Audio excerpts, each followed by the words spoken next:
Hi, my friends. Welcome to Sort of Brilliant, a show where the characters are made up and the sorting absolutely does matter. My name is Rachel. And I'm her best friend and co-host, Lauren. Every other week, we're going to invade a fandom and determine whether your favorite character belongs in Gryffindor, Hufflepuff, Ravenclaw, or Slytherin. We're the Harry Potter podcast that talks way more about any other franchise. Here, we use the sorting structure from Harry Potter as a common language without supporting the author or her beliefs. As for the sorting itself, there's bound to be some arguments along the way.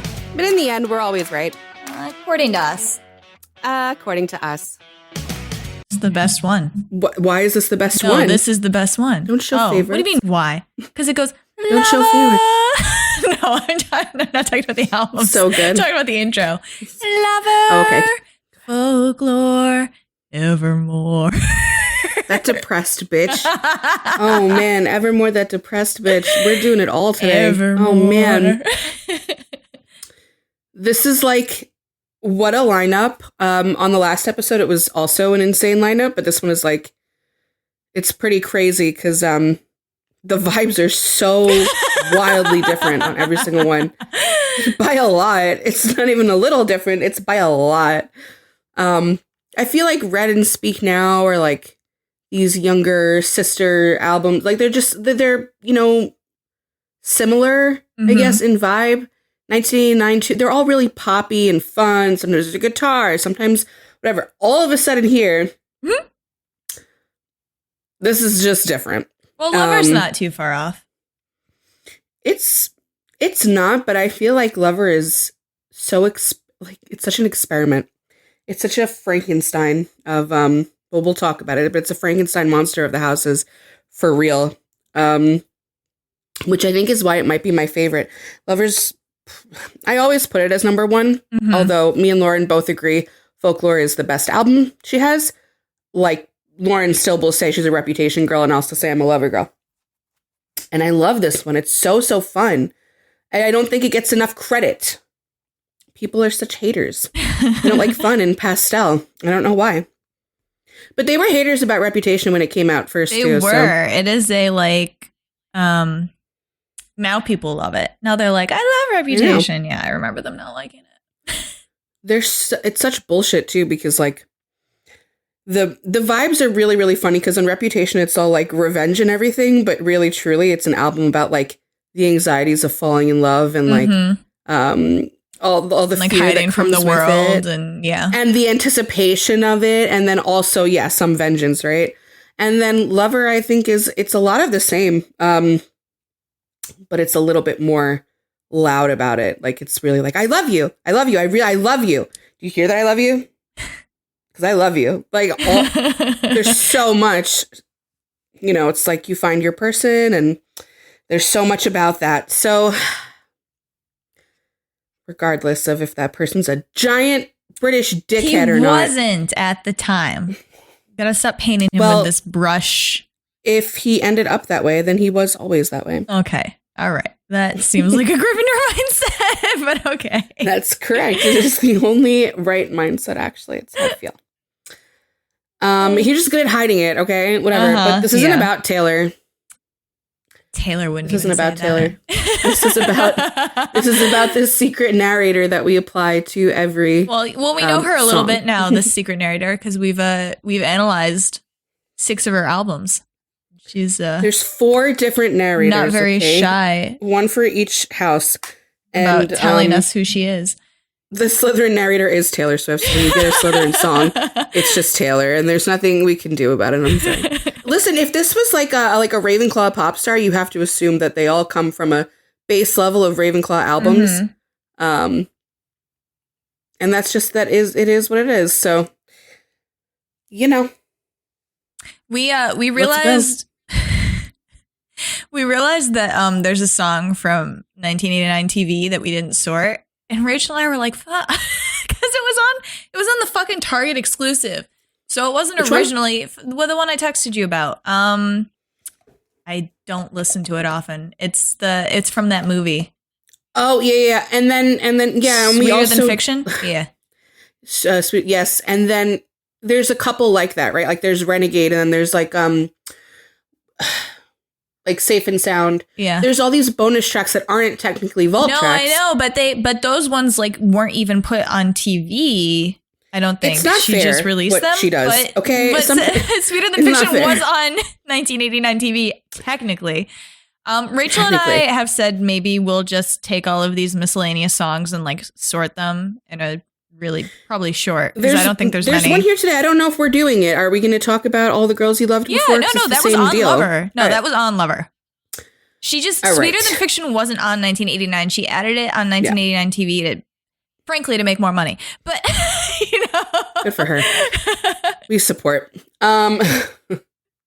Yeah. Okay. So yes, one day probably we'll get to all the songs that have fallen by the wayside. Blame her. It's not our fault. I still don't. All of this is her fault. I still don't think. Well, I can tell you for sure, Sweeter Than Fiction doesn't affect the sorting of night. That one's overwhelmingly a Slytherin album. So like you don't have to worry about that. And we wouldn't. All of these weird ass like floating in the middle of nowhere songs don't count towards the album sorting. So, so rest assured. And by now, like if you've been listening, it really doesn't. She can tap into any house she wants. Okay, so there's a nice number of solid songs for everybody's house, and even when things get overwhelmingly Slytherin, like on an album like Reputation, it doesn't matter. Sometimes you can slip into a Slytherin mindset. Okay, you might be on your like, I don't know, damn, don't blame me's not Slytherin. You might be on your some endgame bullshit and be feeling yourself and be feeling like that day, okay? You can still vibe to whatever. It doesn't matter. It's just that certain songs give off certain vibes. And that's our job. This is what we get paid to do here, is to tell you what vibes there are in each song. So it's true. That is what we get paid to do. I am glad that we're able to start with Lover. I love Lover. I think Taylor does too. Eras Tour starts off with it. It's a great era. And she looks so cute and pretty. Do you ever think about what Loverfest would have been? Yeah, I really wanted to go to that. The heart-shaped stage. So upset about it. Oh my God, it would have been so cute. My little, like, pastel dreamland. Sad. Very sad we never got it. You could have been Lover at the Eras Tour. You were Midnights. To be fair, we threw those together in like 2 weeks. First of all, Midnights is so iconic. Like, okay. I think at this point I listen to Midnights more than any other album. Really? Yeah. Wow, I barely listen to Midnights. Oh, although the more I listen to it, I've just recently discovered that I love Paris. Like, I love that song. Yeah. It's a good song. Spoiler for next episode. I can't say anything else about it because I think things about it. But no, you can't talk. Yeah, you can't. We can't even talk to each other about it because we're supposed to be sorting that live. So we have accidentally sorted some of them, though. That was an accident before we had that plan. Anyway, I feel like we've just talked nonsense for the past 7 minutes. We're talking about Taylor, so none of it's nonsense. But Dead Poets Department is going to be the true Tortured Poets. Dead Poets Department. Yeah. Tortured Poets is going to be the true. Rachel's like, how can we not talk to you? I was like, just don't tell me what it is. Just don't talk to me about it. Some of them are going to be obvious. A lot of these are just obvious. So like, I know. Okay, start. I forgot that you existed. I feel like that's an obvious one. We're talking about obvious songs, right? Yeah, it starts off with an obvious one. This is straight up a Slytherin song. I don't think that doesn't happen to other houses. I don't forget anyone existed ever. No. I remember you in great detail and clarity. and then I'll remove you, but like it's not the same as this indifference that she talks about in the song. I think for like Ravenclaws too, even like if they knew you, they don't forget. Like the whole not existing thing is because they never like you're nothing to them and never were, right? This is like speaking to somebody who was something to you that you're just like, I don't even remember like the lessons that you supposedly taught me. Like I don't. Yeah, this is the it is so mean, this song. I love it. In between space where Slytherins are loving or hating or they just don't exist. She's explaining that perfectly, describing it. To tell someone that you're indifferent to them, that's fucking cold, man. No, I know. And she really she explains it. She's like, I spent a lot of time like thinking about you. And I like had a lot of feelings about it. And I was really thinking about it. And then she was like, and then I woke up one day and I'd like done. I was purged. Like, I don't even know what I was talking about. That's exactly how it works. I don't know how else she describes it perfectly. I don't know what else to say. You know, the way she talks about clean you'd think she's talking about I Forgot That You Existed, because I don't know if you ever heard her talk about Clean, but she's like, I wrote that one when I was in a place that me and my ex used to like be in together, and I realized I didn't think about him once when I was there. Like, Taylor, that's not what Clean gives.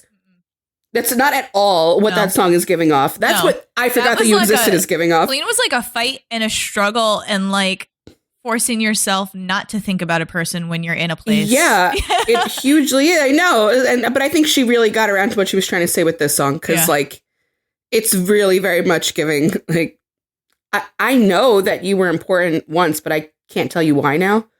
Like, it doesn't even make sense in my own head. We're not supposed to talk about her personally, but you can see her doing it with some of her songs. She's clearly applying some songs that she wrote about other people to Travis now. She's like, well. Mother says it's fine. She's like, well. You would have to. Like, I think it's such a fun Slytherin trait, though, what she's doing. Like, she's rewriting her own history, and she somehow predicted it. It's great. She predicted the future through her. She's insane. She's fucking insane. I'm not wrong, and she agrees with me. So she agrees with me. It's called delusion. Okay. It's called manifesting. Maybe if you believed in magic a little bit. But yeah, so right out of the gate with this really clearly Slytherin song. And then we jump into Cruel Summer. So what does this song have? It has summer hit of 2023. 5 years after it came out. Finally got what it deserved. Look at this ridiculous song. Pining, yearning, longing, summer love, desperation, drama. I love you. This couple, ain't that the worst thing you ever heard? Dude, come on. 1 minute this couple is like, we're just going to screw it up. Like, why even try? And then, wait, no, I am so in love with you that I want to die, actually. Like, girl. Drunk in the back of the car. It's such a contradiction if you really listen to it. It's such a like, it's like I'm trying to be nonchalant and be a cool girl about this vibe, but then there's like this humongous outburst on the bridge. Isn't it just like I don't want to tell you I don't love you just because I'm afraid of what you'll think or whatever. And then she's like, "Fuck it, I'm gonna scream it in your face as loud as possible." Drunk and upset in the back of the car after I cried in the bar already. And this man was probably like, I also think all of these things. Why are you doing this? Probably. Maybe this is two Gryffindors in love. This is a Gryffindor think it is. song. I really do think it is. Or it's, I applied this song. I apply a lot of this album to Dean Winchester, to be totally honest. Yeah, usually. He could be singing this to Cass. I like, a Dean line, but also like a Gryffindor line is like, if I bleed, you'll be the last to know. And then, of course, I love you. Ain't that the worst thing you ever heard? Like, can you imagine confessing that you love someone? Not just that, but like really this is so bad for you. Like, isn't this awful? Don't you realize how bad this is that I love you? It's the skin of a killer, Bella. I just reread Twilight or Midnight Sun, the superior version, and then all the other books. And for some reason, Rachel and I talk about them like we've never read them every time one of us is rereading them. I don't know why. I don't know what kind of power There's crack in that series. There's crack in it. It's 2-1 hit. Well, this is an Edward Cullen song. Okay. I was telling Lauren, she found one, Last Kiss, that worked for them. There's so many that work for them. They're ridiculous. After reading New Moon, and I was like, what the fuck? Dude, you can't do that. You'll have a mental breakdown. How was you can't do that to yourself. Not in the New Moon movie? They asked her to. Oh, really? She said no to that, but she said yes to True Blood. She said yes to Hunger Games, too. Interesting. I don't know. Maybe she had beef. She could foresee the imprinting thing, and she was like, I'm not being attached to that. She's like, I will not be involved. No, she knew. Child murder in an arena, that's fine. She has her reasons. Lover. I love that fucking song, man. It's a good song. It's so good. For the longest time, I really felt like she really didn't have songs that you could play at a wedding, and this was like one of the first ones that I was like, oh, you could walk down the aisle to that. This is such a good one. Yeah. It's so pretty. It is really pretty. I mean, she wrote it that it's supposed to be a ballad. Like it's a love song. It's literally beautiful. Yeah. And then you had to see her at the Eras tour. Like there's times where she was crying when she was singing it, and like I want to just commit murder for her. But this is, I mean, that already gives away what I think it is. I think it's a Slytherin song. Yeah, this one is one of those ones that we can't separate it from who wrote it. Like, you can be like, we're not analyzing Taylor, but Taylor's a Slytherin, and this is a deeply personal song. So much so, and they're like, a fun fact that also calls a Slytherin is that in the music video, conceptually, it comes from, I remember it comes from You Are in Love, because they're in a house in a snow globe. Oh, which yeah, is a dancing callback around. to that Oh, lyric. yeah. And they put the lover house in the snow globe. Yeah. Yeah. So it's like deeply vulnerable and obviously really personal Southern song. Yeah. I couldn't I'll pull fit shit anywhere out for else. you. I'll pull shit out for you, so it's not just like, we think Taylor's a Slytherin, so this is a Slytherin song. Right. Yeah. The thing how she relates like their space to their love, I don't know, speaks Slytherin. I always am like, am I just thinking about myself? But like to have agency, to have agency over your space, and then to have somebody else like fit into it and like agree with everything that you want to do with it, and like you make those decisions. I don't know. I'm not totally sure how to explain that this is Slytherin, but it's like you. I feel really, it's a massive thing. Yeah, it's a massive I feel really thing protective of my like space, and like people need to know when to like leave me alone. Like if somebody is cohabiting with me, you need to know when to leave me alone. And I don't want to have to ask for things, even though we share the space. Like I just want to be able to do it, and you will also be cool with it. And I think that's basically what she's talking about. Like we can leave the Christmas lights up, and we can have friends crash in the living room, and like it's not a huge conversation. This is like the space is like the embodiment of us together. So there doesn't have to be like talking about it. It's just what we both want together naturally. I don't know. And then the whole bridge obviously is very Slytherin to me. Like the whole ladies and gentlemen, will you please stand? Like that whole bit is so Slytherin. Like she's basically speaking vows to this person, to this lover, and like explaining how they've both like gone through shit, but that's fine because they ended up together. And she's being very like true about her. Like I'll be over dramatic, and you save your dirtiest jokes for me. I don't know. Yeah, it's very vulnerable and very exactly who she is. Like she's not hiding it. Yeah, there's something really Slytherin about how massive it is to do something so simple with another person, and how that person becomes part of this, like, it's so stupid to keep saying holy ground because that is like it, but it is what that's is exactly what the Lover House is. That is exactly what this song is. It's now just she's about burning it down. Oh God, I'm gonna kill that guy. Oh my God, how do you? I can't. We can't do that. I can't do that. I can't do that, Lauren. I'm gonna get in trouble. Stop talking about him. God, she wants me to get arrested. Okay. The man we gave to Hufflepuff. I mean, come on. It's about what's fair, what's owed, what's right, what's justice. Okay, and the Hufflepuff narrator singing it is correct. They're right. They're right. No, they are. Again, the bridge. I think it's really obviously overwhelmingly Hufflepuff. No, I do too. I'm trying to think of more to say about it. Like the bridge, I think is like the comparisons. You know, if I was a girl, it would be this, and if I was a man, it looks like this. Yeah. Yeah, hugely.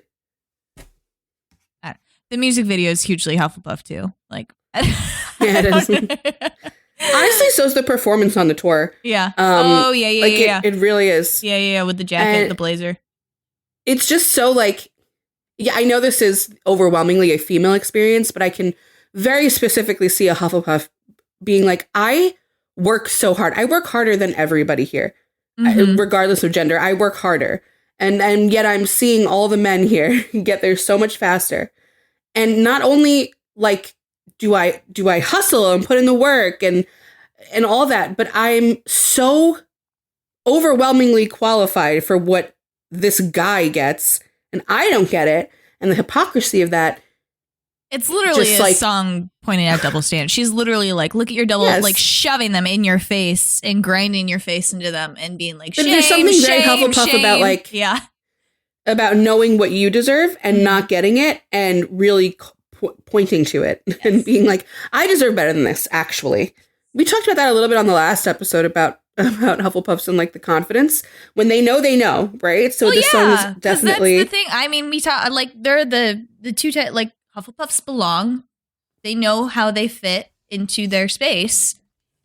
Right. Or they either know with like extreme confidence or they're trying to fit into a space, whatever.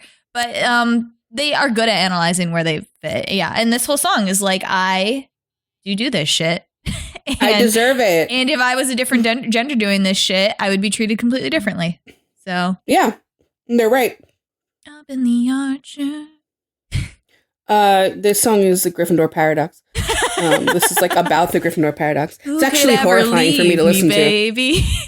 But who could this is horrifying. I have no idea how she like tapped into our lunatic hive mind so well, because she's not in my house, but she understands it really, really deeply. It's scary. Go ahead, like pick a Gryffindor character you really love and try to tell me they don't have some point where you actually remember them being like, yeah, duh, you love me. Duh, I'm the shit. And then also another scene where it's like, I'm actually a horrible person. Who could put up with me? Like, I'm terrible. I don't deserve anything. And that's the whole song. Like, even the bridge, people have said the bridge feels like building up a panic attack. And if you've ever had a panic attack, you can probably understand what connection they're making, which is like, they see right through me. They see right through me over and over and over until then all of a sudden, like, higher pitch. No, I see right through me over and over and over. That's like the constant loop in our brains for real. It's bad. It's so interesting. That's why, like, how she calls, like, she's got I've got 100 like speeches or whatever that I almost sent to you. I almost do was a Gryffindor song. Yeah. That line, even cruelty wins in the movies, and I've got 100 thrown out speeches I almost said to you. Like, nobody go through my teenage journals or even like my notes app today when I get mad. It's so hard to beat back the part of yourself that's learned that like cruelty and hitting back as hard as you feel you've been hit is the right move. Bro, and it's even harder to stop that from feeling good when you do it, because it's a temporary feeling of like, haha, when I hit you harder, I made you feel like shit. Good job, me. And it actually takes like mental training to stop that shit, because sometimes like we perceive or take a hit, quote unquote, that wasn't really meant to be that hard, but it hit a part of us hard. So, and we immediately want to go tit for tat, right? Like, I'm ready for combat. I'm ready for combat all the fucking time. It's wild. It's a wild way to live. Fucking, I search for your dark side, but what if I'm all right here? And I cut off my nose just to spite my face. Then I hate my reflection for years and years. Yeah. I did it to myself. All of my heroes die all alone. I never grew up. It's getting so old. Like, she's reading someone's diary. She's reading like Dean Winchester's diary, probably. But it's this. She really tapped in well to how Gryffindors think in this one. It's like deeply exposing. I don't like that, but it's a beautiful song. I just don't know how she does that. I don't know how she does that. Drugs. Yeah, she must like a certain drug gives her access to Gryffindors.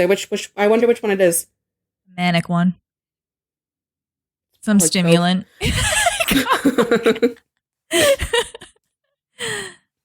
I think he knows. Ravenclaws are mushrooms. Yep. We have a Ravenclaw friend that this song reminds me of. We do and have he's a very close personal friend. And we're not going to say more about that because it's not going to expose him. Don't make it cheap. I liked it when you just said he was our friend. But I'm not making. I just want to say I don't want to expose him because it's very like. I don't either. It's pretty dirty of us to expose him like this. Actually, it is. Yeah, it is. It's really. Yeah, exactly it is. Like this. But I think about him every time I sing. And I don't think he knows. The person that he would sing this about would know that. Would know it either, No. which makes it dirtier. That makes it so much fucking funnier. It does. Please. But dirtier if we expose. What makes this song really, really Ravenclaw to me is the attention to detail about the person that the narrator is describing that maybe other people wouldn't notice, like footprints on the sidewalk, hands around a cold glass. I only needed he's so obsessed with me, and boy, I understand. Like, that's all. Sure. Also an important line.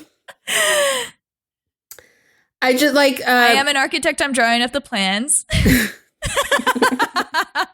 she went like so like the slutty route. I'm going more like lyrical smile indigo eyes, right? Like there are details that sure you may notice about your crush, but to document it so confidently and matter of factly is pretty Ravenclaw. Like you also have to think about this comes right after the Archer. Okay, so it's directly after the anxiety and insecurity of the Archer, and this is a complete personality turnaround. Yeah, it's really and like it's so funny.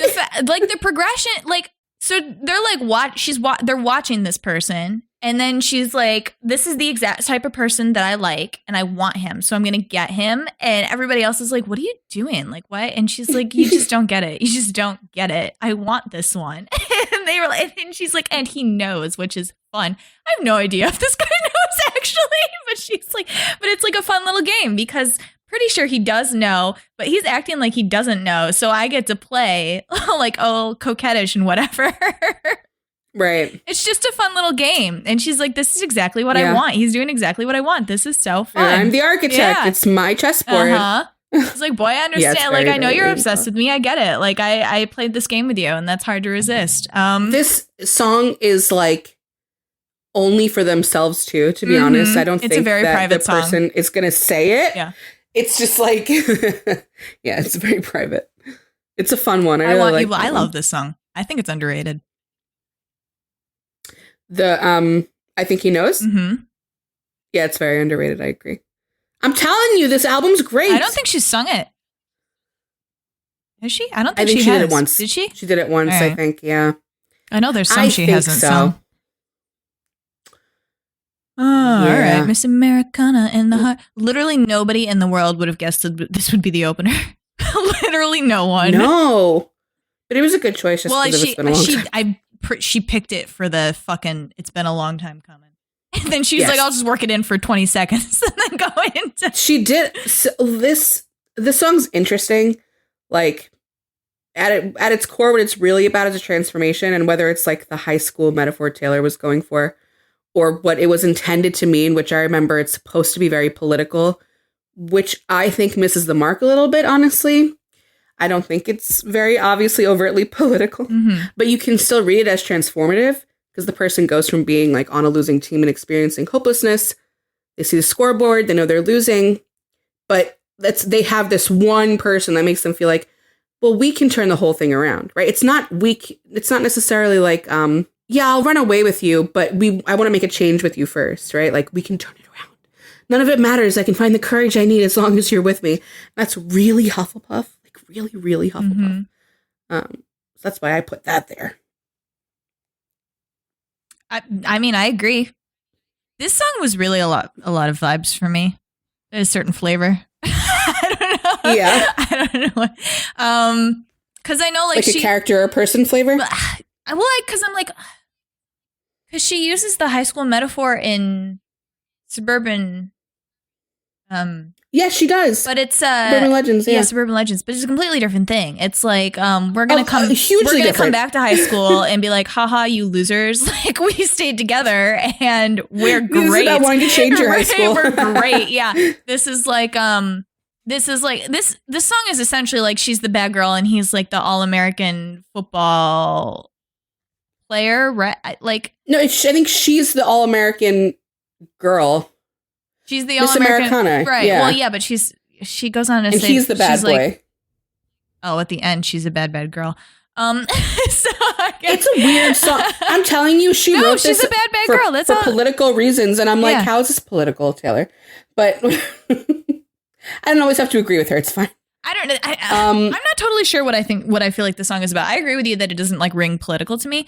It's like two people who aren't the same, who are both sad in their own ways, and then like get together and are just like sad together. Emo kid national anthem, but like all American sad. That's why it's like white kid prep school sad is what they are. Maybe it's a Gossip Girl coded song. Maybe I don't know. I'm not totally sure how I can articulate exactly why it is Hufflepuff. I know exactly what you mean. Yeah. I just considered it like they're going through a transformative experience together by coming together It's a very meaningful experience to come together and then you're like, right. Like obviously want they to like make the change. come to terms with their sadness, right? They're like right. But their sadness is okay as long as they're together, you know? Right. Like, they like high school is the vehicle for coming together. And then they're like, see ya. We're going to go and do other stuff. Yeah. I don't know. It's one of her weirder ones, but it does ring very Hufflepuff. So if you are a Hufflepuff fan of the song, congratulations. It resonated. Literally the only part that I can see is remotely vaguely political is the whole "my team is losing" thing. Because it's clear that it's like democracy's dying. Is I guess this is the metaphor she's trying to paint. That's it. She tried. It's okay. It came out. It's a good song. It's fine. All right. Paper Rings. Man, me and Lauren have had a lot of conversations about Paper Rings. This is a fucking song about Hook and Emma. I don't know. There's literally, and I don't remember if I told Rachel, I didn't talk about it a ton with her. I'm pretty sure I told her when it first came out. Because I know I went back into my Tumblr account and I told Hook and Emma. I was like, have you heard Paper Rings? Because it's about Hook and Emma. I hadn't logged into Tumblr in like 8 years. But I had to tell somebody that who would understand. But I think I told Rachel too. And this was before she had like finished Once Upon a Time. So she was like, okay. But she brought it up when we were sorting this. Oh, she was so that's probably why I associated with them then. So you infected my brain. Maybe, but you can't disagree with me. No, it's very their vibe, but the problem is that it's not a Gryffindor song. It's not a Gryffindor song. It's not a Gryffindor song. It's a Ravenclaw song. I can really see how, look, some of it thematically, right? Like I just want to be with you type of thing. I would just marry you with whatever, right? Like I would just be with you. It doesn't matter how, but you have to take in the context of the rest of the song. It's not just saying that. It's not just like, I love you no matter what. There's a lot going on in this song, quite frankly. Which, again, it's like a ridiculous song. So, like, it is truly, truly bizarre. It's very poppy, upbeat. Yeah, but it's not like always in lyric, right? It's not always. Right. It's so weird because I'm with you, even if it makes me blue. Yep. Is like a sad fucking line. Yep. It's not. It is. And when you jumped in first, I went in too. Like, I'm following you and I'm with you, even if that makes me sad. Oh, okay. And I like shiny things, but don't worry, I don't necessarily need them. I'll marry you with paper. Like, it's kind of sad. It's a little. It's like an interesting. So right, she guy caught her interest, and then she wasn't into it anymore. So they were going back and forth, cat and mouse, for a month or 2 or 3, and she's like, now I really know this guy enough that like I would marry him. I would anything to be with him. Like, I don't need a ring. I don't need a diamond or whatever. Right. But then you're right. Then it gets like a little sad. It's like such whiplash. It's like, I'm with you even if it makes me blue. But then it's like talking about like your brother and like he's my family too. And then honey, without all the exes, fights, and flaws, we wouldn't be standing here so tall. So she's trying to be like, but the bad stuff was good because now we're here. So like, that's okay that all that happened, right? This is one of those times where I remember, sorry to pull you back into the Taylor verse of it all, but when it first came out, I remember thinking it was a very cute wedding-like song. Like, that is such a sweet declaration of love. And over time, when you look back at it, it's very much a person. If you have to talk about the bad stuff that much, you might be convincing yourself a little bit, right? So like, without all the exes, fights, and flaws, to even say that it kind of reminds me of like, if you ever see a couple on Instagram, and there's so much discourse about this online, that it's like the couple that makes like the really long caption that's like, yeah, we've had our ups and downs. We've been through like hell and back. Like, there's some shit going down there, because like, if you're happy, you're not saying all that, right? Like, there's obviously some underlying issues here. But in this song, I'm seeing a person who's not even trying to be hopeful. They just are. Like, they are really hopeful about it. No, it comes down to like, you're the one I want. So like, it's gonna work. So the other stuff doesn't matter so much. That's why it's like paper rings. Like, it doesn't, we don't need to do all that. You're the one I want. So we're going to do it. Like, no matter what way we have to do it. Yeah. No, No, I'm going back to I hate accidents except when we went from friends to this. It's very Ravenclaw to me. Yeah, I didn't plan for you. I gave you a cold shoulder in the street. In fact, this wasn't something that was on my to-do list, but now I'm gonna follow you anywhere. It's like because I want the monotony of day to day with you. Literally, I think he knows I want you. Bless my soul. I just straight up, I want you. So it's gonna happen. Whichever way it's got to happen. And that's why it's Ravenclaw, not Slytherin, because Slytherins would make it happen in a way that they liked. This person's just like whatever. As long as I get what I want, I'll go with all. I'll go with all of this shitty stuff too. Because the ultimate thing is that I want you. Yeah. It's also not at all Gryffindor lyric-wise. It's not how we talk about. No, it's not. It's literally just Hook and Emma's situation fits so perfectly into this. Yeah, it fits them. It does fit them. They are a little sad. They're a lot sad. They're a little pathetic. Okay. All right, Cornelia Street. Oh my God. Oh man, it's a monument. It's holy ground. I know, right? I really slammed that point home, huh? Yeah.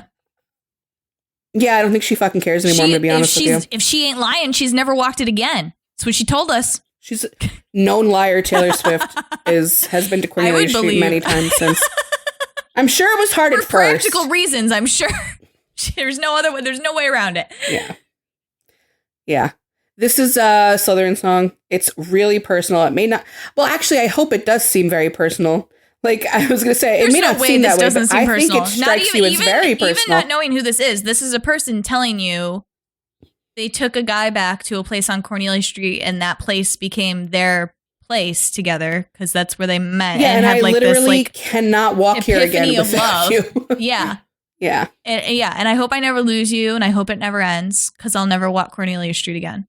She's using it as a metaphor too, right? She's like, I will literally never be able to revisit my memories of you, because that's how much I love you. Yeah, this is the kind of heartbreak that time could never about anything related to you or anything. And she's literally, this place is their origin story. That's what she has sacred new beginnings. That became my religion. She's like, this place.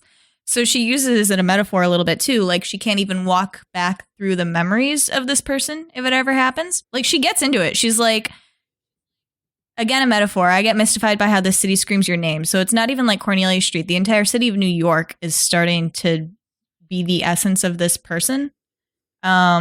She can't live in the city without thinking of them. And so then she's like, I'm terrified if you ever walk away. Yeah. I'm not getting these memories back. I can't live through it. I can't do it. It's horrible. It's really, it's so horrible. It's quite a sad song in retrospect. When she released it, it was like, wow, to love a person that deeply, and now they're not together. So it's like, the fuck? Oh my God. It's awful. Which leads into another horribly awful, these songs are so fun. They're fun to listen to, and they're upbeat, and I really enjoy them. But then when you get into the lyrics of them, yep. Oh my God. So Death by a Thousand Cuts. No, you can, that's the thing too. The name, this is not popular, but this is a saying. This is a thing. Yeah. Death by a Thousand Cuts. To die slowly and painfully. That's a thing. So you read the title and you're like, wow. And then the song is catchy and somewhat upbeat. So you have to listen to the lyrics.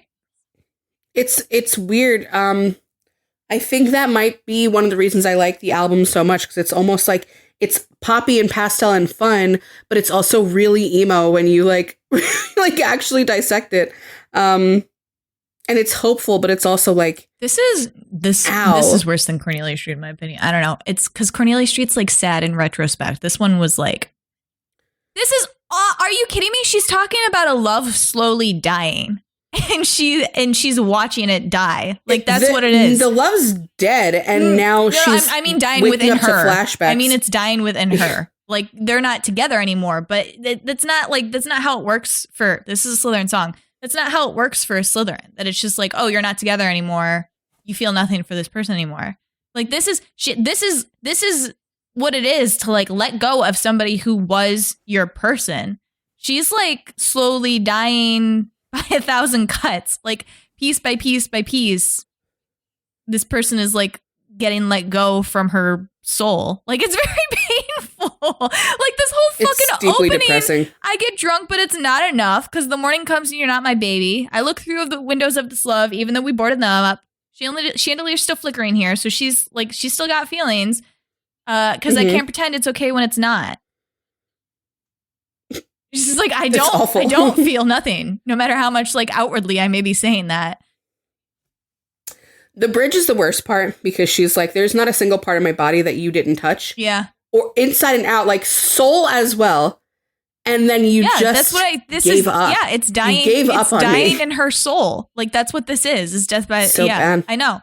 It's and look, it's like a homage to like or like an anthem almost at this point. It comes to like what the love was, what the dead love was, right? Like think about our songs, our films, United We Stand, our country. Guess it was a lawless land. Mm-hmm. Like it's my time, my wine, my spirit, my trust. Yeah, this is fucking a lot. This person touched every part of her, and it's not something you can just like.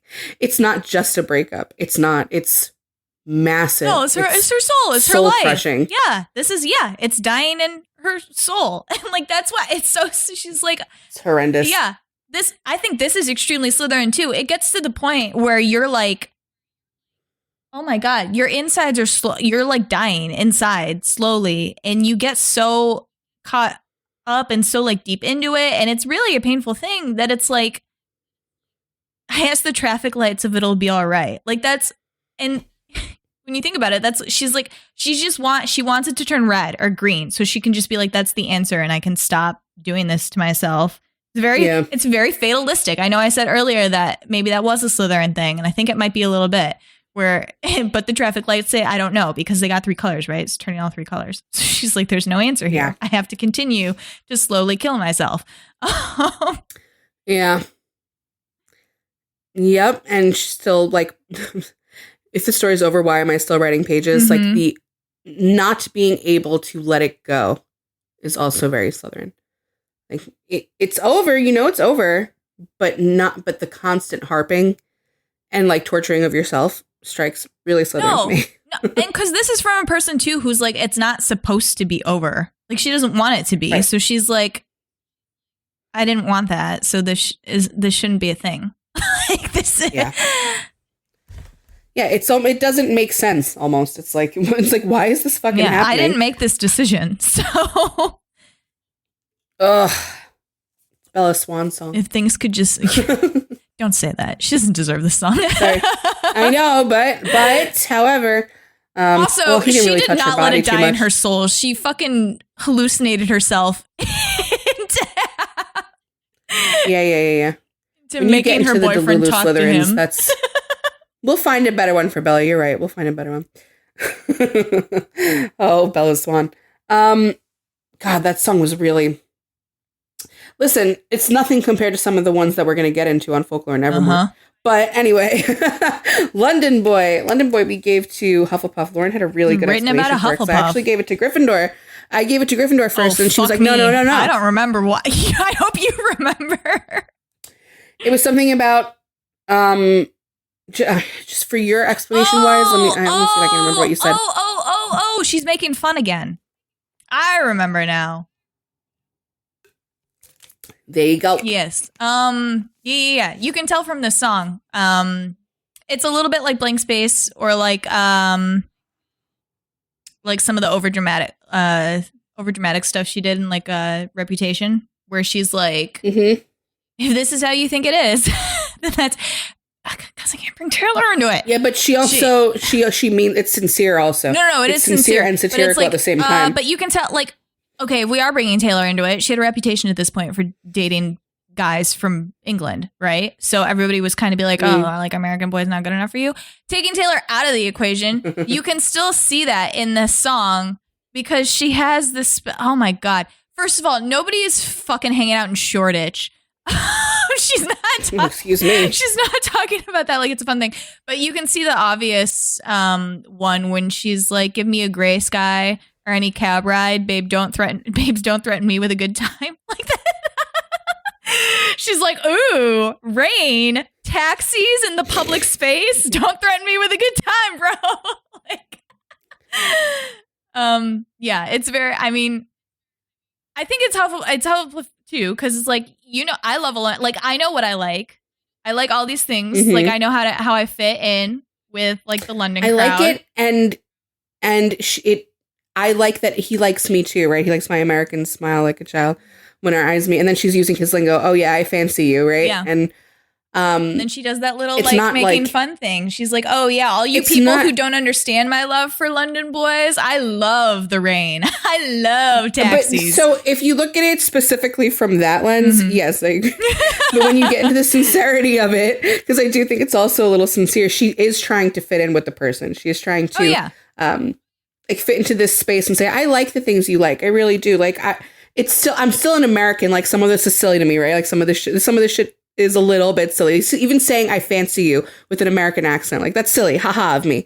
But I like hearing stories from uni. I like when you play rugby with your friends. I like meeting your school friends. Yeah.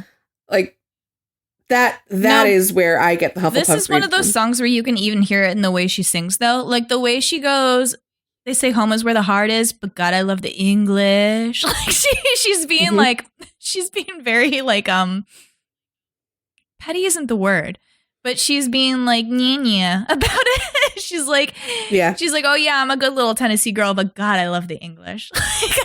Yeah, it's a funny one. But just ultimately to me, it was about like,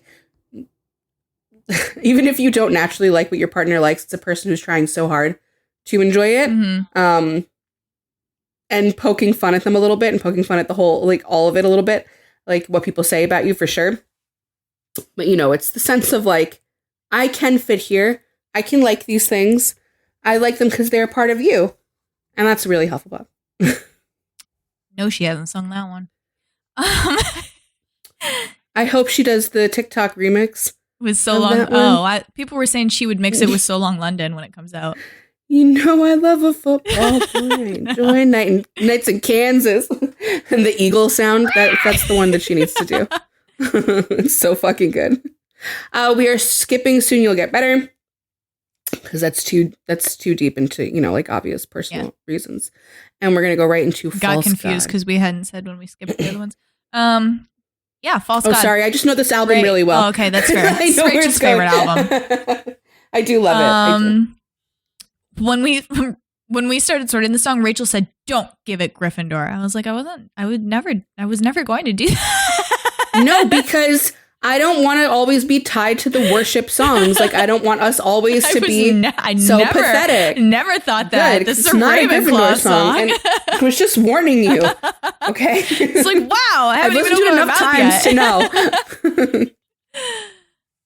Yeah, I agree. It is very, very Ravenclaw. Like, we'd still worship this love, even if it's false god. It's like, I don't need it to be anything but exactly what I think it is. Like, our feelings on this are entirely what matter. I want you. That's so Ravenclaw. We were stupid to jump. We were crazy to think that this would work, but we might just get away with it. Yeah, that's really Ravenclaw. Very straightforward. You can't talk to me when I'm like this. It's like heavens. Oh, this part, daring you to leave me just so I can try and scare you. All right, Rumpelstiltskin. It's very straightforward too. It's like heaven is when you touch me. Hell is when I'm fighting with you. Like, this is what we should do. This is what we should not do. They act like, so many Ravenclaws act like they don't feel so deeply and intense. They feel so intensely. It just has to be the right person that brings it out, right? Or the right concept or the right thing that they're really passionate about. In this case, this Ravenclaw, it's obvious it's about a person in a relationship. And it is so intense. And it's like, it means so much to me personally. It's almost like talking about the lens that they see something through, right? Like, it is everything to me. And that's the only reason it matters. Like, I don't care about how other people would look at it and like call it a false god. Like, it's something that I worship, something that we worship together. That's all that matters here. It's just so them. Well, so them. Song even points out too that like this might be blind faith. but we're going to get away with it because we believe it really hard. So yeah. It's also a very sexy song. Very sexy. The altars my hips. They're banging, guys. They're doing They're worshiping at the naked feet. All right. Yeah. You need to calm down in Slytherin. I don't know what else to say about this song. There's I don't know nothing what else else. to say. The phrase itself, you need to calm down. It's one of the one of the vaguely insulting ones that she throws out there in order to humble us all. I know. Obviously, you need to calm down. I shouldn't have to say this to you. Yeah, it's like it's really obvious. Like, you guys can even spell your signs right. Like, it's pathetic. It's do better. And I've learned the lesson that stressing and obsessing about somebody else is no fun. It's literally, it's like, why? Like, why? Why do I have to sing this song? Kindergarten language. Kindergarten language. Why do I have to sing this? Like, the whole song is like, I don't know why I'm doing this. Like, this is so stupid. It's like, shut up. Just calm You're down. so loud and annoying and saying things that don't matter. Like, stop. There's no more to say. I'm serious. Stop bothering my friends. You're just tweeting at them and nobody cares. Like, this is ridiculous and sad. Like, at least say it to me in person, so it's like a little bit of a thrill when I get to fight you. She's so exasperated. Like, she's so like done. Like, oh my god. All right, just calm down. Enough. I can hear it. The Slytherin screams out of that song. Like, this is what matters to you, really. I feel it. No, I really do. Sometimes fights happen in front of me or like conversations, and I'm like, why am I here to witness this? Such a waste of my time. Like, why? Yeah. People try to engage me and stuff that I'm like, this is so pointless.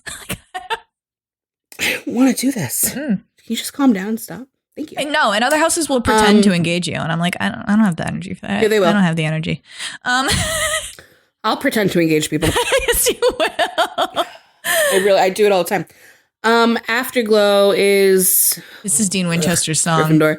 Yeah, you're only getting this level of apology and introspection if we actually did fuck up, and it's not like, I called you a piece of shit. It's like, you're dead to me, and now I have to beg for your forgiveness on my knees in purgatory. It's the Death Divorce song. I don't even... but you can see it, but she does... It comes a little from Cass's side, too. Like, it switches.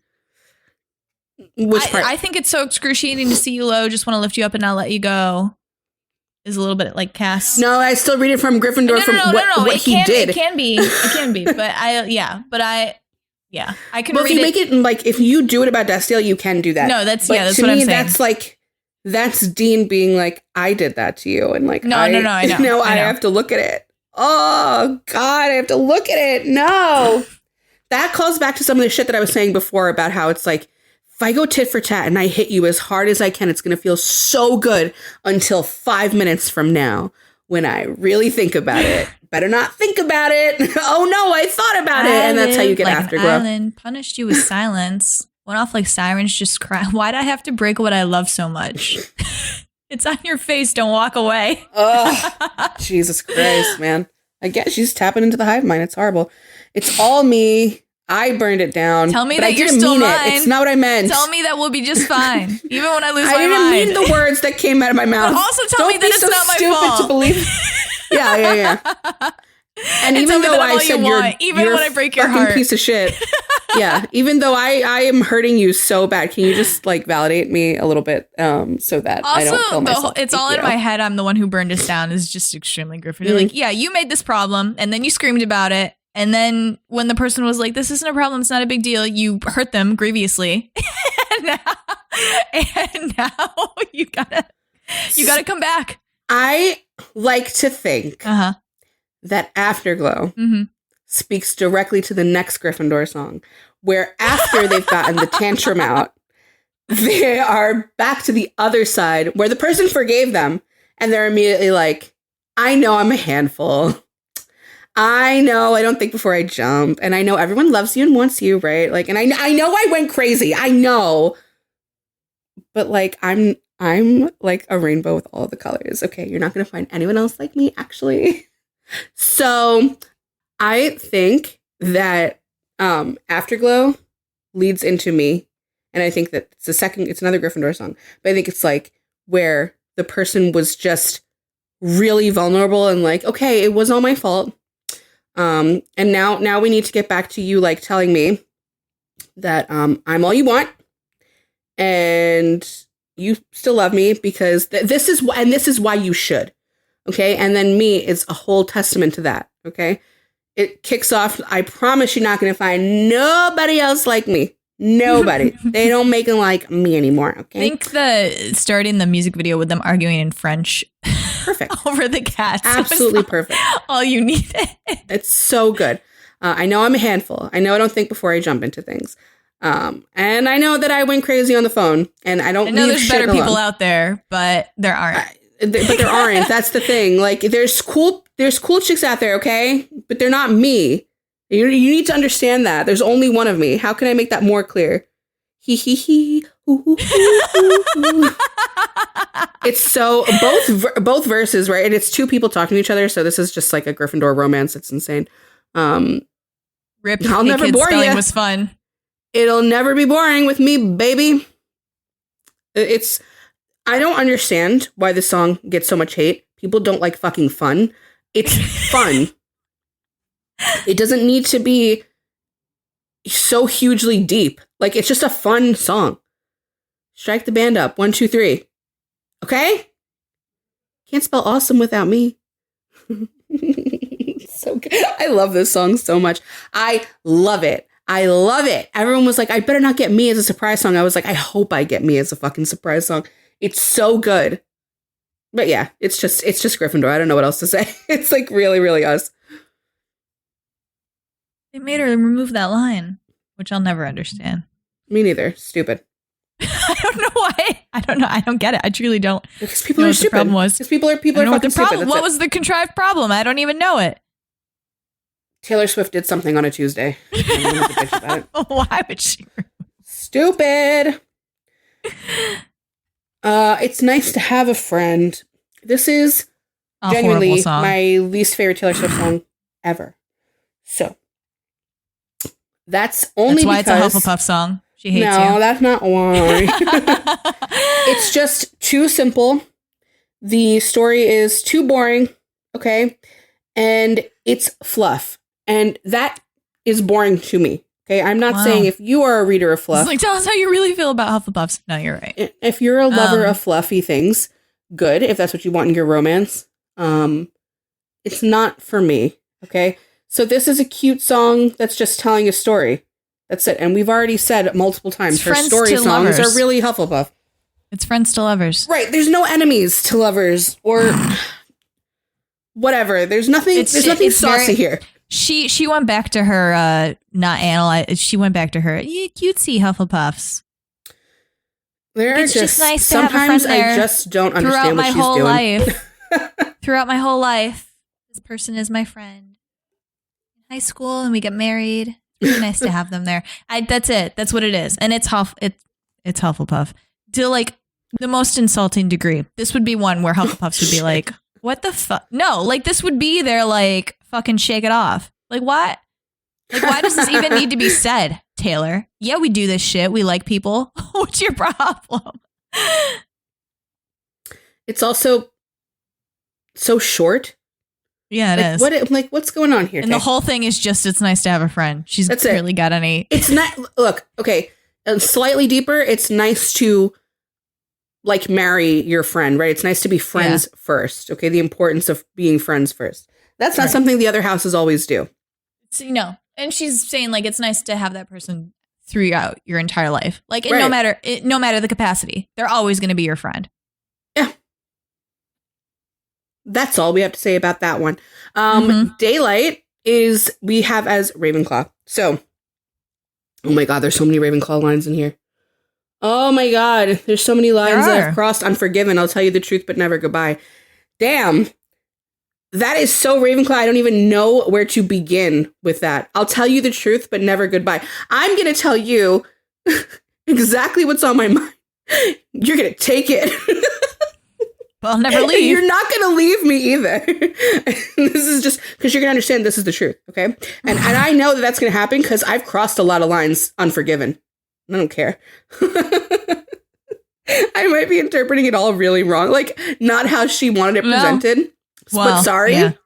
You and I That's drink what the the lines poison are. from the same vine. Oh, I love it and I hate it at the same time. Hiding all of our sins from the daylight. This is like, no, you're really right because so what she's saying is like, I misunderstood what love actually was. And then this happened and now all I see is daylight. You know, like it's golden. It's not red. Yes. It's golden. Like this is love. But she's also talking about how she's like, love is like pure and golden and daylight and the sun rising, but also there's like darkness and bad stuff, but we're going to trick the daylight into thinking that stuff isn't there. It's literally what this is. I want the love. So- Yeah. Maybe you ran with the wolves and refused to settle down. I'll change that. Maybe I've stormed out of every single room in this town and will again. But it's daylight. We're hiding all of our sins from the daylight. Like it will never see that because it's pure and good. And that's what this is. As long as it never sees, there's darkness in the distance. They were never going to make it. They were never going to make it. I'm so sorry. That's what's crazy about her. Sorry, talking about Taylor again. We keep breaking our rule. She's incredibly insightful. It's the Slytherin in her. She's incredibly insightful. And she's like, because I'm so insightful, I can avoid it. She's like, I know it, so I can make it not be so. Yeah, and she'll write a song about that too. Like about exactly what you just said. Mm-hmm. So, funnily enough, All the Girls You Loved Before is a Gryffindor song. And I say funnily enough because you wouldn't think that we'd be like, cool about this? Sincere thanks to everyone before, because I hate all your past people. But when you do genuinely love somebody, you can see all the pieces and parts of what led them to be who they are, and you can appreciate that. Bro, one of my the favorite lines caveat is that I love you more. Yeah. That's it. one of my favorite lines is in this song. Really? Which one? Teenage love taught you there's good and goodbye. That's that emotional intelligence that Gryffindors are wont to have and barely use. It's not fun to use all the time. I know. Sometimes you're like, I don't want to because then I can't throw a fit. And then there's no fight. I know that I'm a handful, baby. Yeah, no, this is a great song. When it came out, it's like, I'm grateful for all those girls, but I'm the best grateful one. That they fucked up and I you'll can never love have you another more. one. I'm going to show you how forever feels. Yes, it's really, there's a little bit of ego there. And you don't see it right away, right? All of the songs on this album at one point or another, not all, most of the songs on this album pull like such a bait and switch. Like you listen to the music and you think it's one way, and then the lyrics are like deeply depressing. And this one does it too. She's just, I'm so grateful for all of them. I'm so grateful, but I love you more. Don't forget that. Don't forget. That's what we're really here for. That's what I really wanted to say, but I had to preface it with all the other nice shit. Thanks to your mom or whatever. I love you more. All those dead end streets led you straight to me. It's their dead ends, correct. There you go. It's such a pat on your back, on your own back. It's so funny. So this album has made a liar of us. Yeah. Yeah, we both I thought it was cheating a little bit. Well, it could be still. We could say that it is because they're tied. But you're saying because of the song we didn't sort, it has to be Slytherin, but that's not what we're doing for Evermore. So you're right. I think we both think that it is an Emotion House album. It has it's the to vibe be. It gives. Yeah, so it has to be Gryffindor. So this is what we're arguing about. This is tied. We said that us not sorting a song from an album wouldn't mean that the album ever changed, but it does, because the song we're not sorting would decide, but we're not sorting it, so it doesn't count. So, and we could say, well, never mind, we'll sort it quietly, and then obviously you would know, but we wouldn't actually sort it or talk about it and be like, that's it. But we're going to be doing Evermore during this episode, and Evermore has the same thing where it's tied between two houses, and a song that we don't sort would decide the tie. But that's not what the album is. So we go with the one that we know it is. And I think we have to do that here. This is an emotion. This is an emotion album. It's very, very emotional. Like, it doesn't stop. It's tied between Slytherin and Gryffindor, and it's got to be a Gryffindor album. I mean, It's funny because I thought, and you know what? And I was going to be like, well, let's say if there's more Ravenclaw, then it goes to Slytherin. If there's more Hufflepuff, it goes to Gryffindor. Those are tied too. It's 5 and 5 and 4 and 4. So it's fucking wild. I told you, this is such a Frankenstein, this whole album. It's like, there's so much going on. I love it. It's just deeply chaotic. I think it's a Gryffindor album. Yeah, I agree with you. Okay. All right. We're changing that, John. We had so jot that down. We had thought, well, I don't know if I was, I think I gave it Gryffindor because it's Rachel's favorite album. So I was like, oh, it's a Gryffindor album. Like that's the vibe it's giving me. But she thought it was a Hufflepuff album. Hugely thought it was Hufflepuff. It's an emotional, I'm going to say it's an emotional house album, like straight up. So, but by the math, it's Gryffindor. That's crazy. It is. It's her most well-balanced album. It is. It really, well, because we were talking about this too. It's about every kind of love, right? Yes, She's talking it is. about like friend love and LGBTQ love and self-love and all that. So, which is not so with folklore, which is nope. Wow. Okay, I'm just gonna go ahead and say folklore. I listened to this album probably more than any other Taylor Swift album, and I cry every time, almost the whole way through.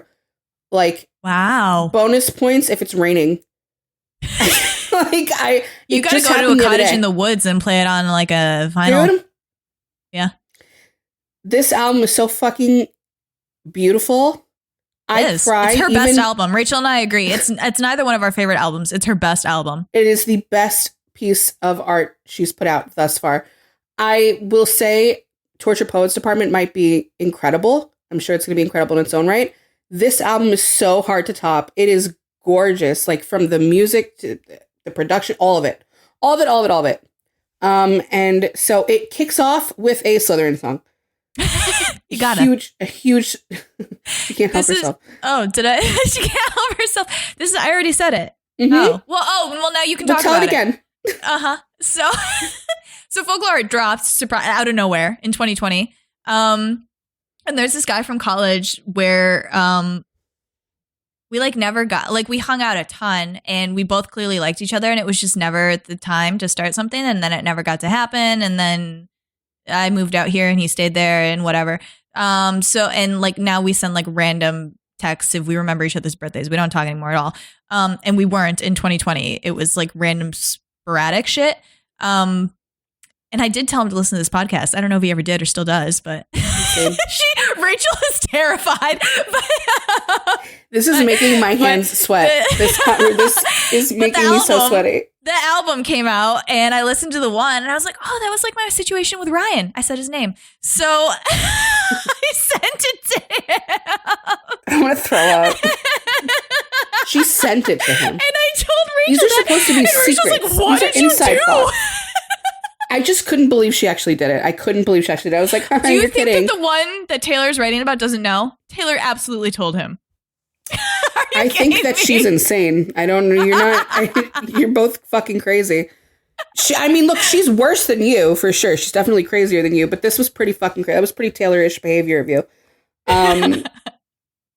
The song really, really, really speaks for itself. But the way that she can, the narrator can look back and really genuinely appreciate it for what it was, not make it more or less than what it was, and look at it in a sweet way. That would have been fun. That would have been sweet. That's so real, Slytherin. And she's also genuinely, I would take that path and see what happened and I wouldn't regret it. It would be cool to know. I'd love that. I loved you. It just never worked out. If I have a dream that you're doing cool shit and having adventures on your own and you meet a woman on the internet and take her home, I'm going to throw up. That's not because cool. Also you still belong to us. I guess. Even if it's just a fantasy, that fantasy is ours. So any contradiction to that fantasy is not. This sums up so hard Taylor Swift, but also Slytherin. In my defense, I have none for digging up the grave another time. But it would have been fun if you would have been the one.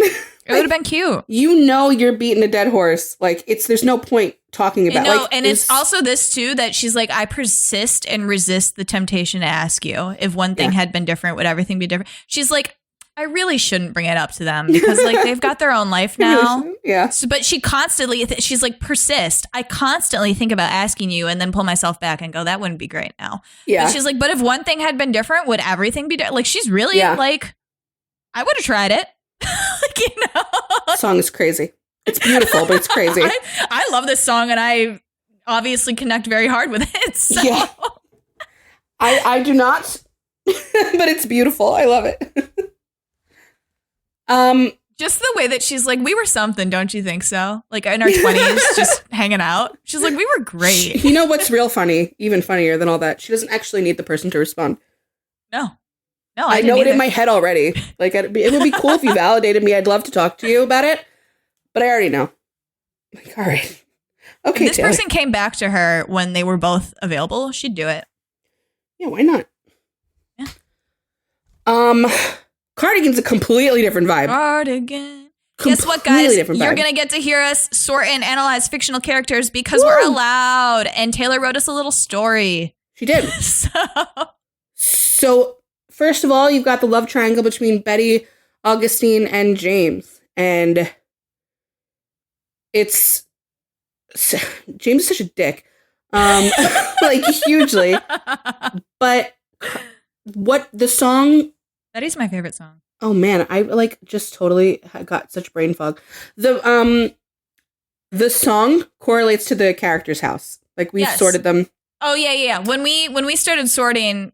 We got to Cardigan, and it's the second song. And I was like, I don't know if I'm being biased just because Betty's a Hufflepuff. And Rachel was like, nope, you got it. She is a Hufflepuff, and this song is Hufflepuff. She's a Hufflepuff, and I firmly believe she's singing. So when we get to Betty, Inez is a Slytherin, but we'll talk about that when we get to Betty. The song Betty, but this song is from Betty's perspective. Yeah. Cardigan, okay? That's what we're talking about. So it's really, really, really this is that a Hufflepuff deep, confidence pretty again. Hufflepuff song. It's gorgeous. Yeah. Gorgeous. You guys are very lucky for this one. This is a very elegant way of talking about Hufflepuff belonging. Yep. And confidence in that role. It's just, and she uses like its entirety metaphor, right? Yeah. It's so pretty. It's so fucking pretty. And the whole, like, when you are young, they assume you know nothing. She's like, no, I know exactly where I belong. Yes, I belong with James. I knew you and you know me. And like, and the way that this song would have to go in such a different direction to be another house. If this song ended, like, I knew it wasn't going to work out. Or like I knew you weren't going to come back. No, she's like, I know you're going to come back. That's a different house. Yeah. That's what makes it Hufflepuff, is that she's like, look, it's not even a sweet gaze through the relationship sometimes. Sometimes it's like really painful, the lines in this, right? Like, no, well, she's like, I knew you tried to change the ending, Peter losing Wendy. She's like, that's not going to happen. Mark me like a blood stain, like leaving like a father running like water. Running like water. Yep. Bro, like, what is this fucking beautiful lyricism? I can't. It's so good. And I had never, sometimes Taylor does this, man, where she did it in, what's the song? Is it over now? And she's doing it here, where in past relationships, I've had these experiences where in this one, it's like chasing shadows in the grocery line. Whoa. Or like, I see your smile on unsuspecting waiters. Whoa. Like, how did you articulate things that have actually it's so weird because, like, to me, chasing shadows in the grocery line, that was such torture after a breakup. Like, you're literally standing in line and you're like, oh my God, that guy looked like him and I don't want to see him. Like, whatever. But here, it's like, yeah, I cursed you. Yeah, I was like so mad at you and I was looking for you in places, but it's okay because I knew you were going to come back. That's bonkers. No, yeah. She's like, she's like, you're having a little crazy moment. Which also speaks to her understanding him. I don't want to say what he is right now, but his song speaks to understanding her as well. He is talking about a Hufflepuff. Yeah. So, like, she deeply understands him. She's like, you're having a little funny moment. and you'll come back. And I'll remember this. But I knew this. She's like, I'll remember this, but I belong with you. Because I knew you'd miss me once the thrill expired. Yeah, and she's like, I also understand you as a person who might do this. So like, she's Can you also imagine like, forgiving you gotta. that? No, I can't. No, and I can't. This is a Hufflepuff thing that she went into it knowing him well enough to know that this was a total possibility and accepting that before it happened. So she's already forgiven him for something he hasn't done yet. And now he's done it, and she's like, okay, like. I could never. This is not a Slytherin song. It's genuinely like knowing yourself in your own mind and having an emotional maturity that I could never, ever have. Mm-hmm. So I really respect it. That's great for you, Betty. I fucking love. I couldn't. We'll talk about this in Betty, but the contrast of her saying when you're young, they assume you know nothing, and James going, I'm only 17, I don't know anything. Like, man. Beautiful song.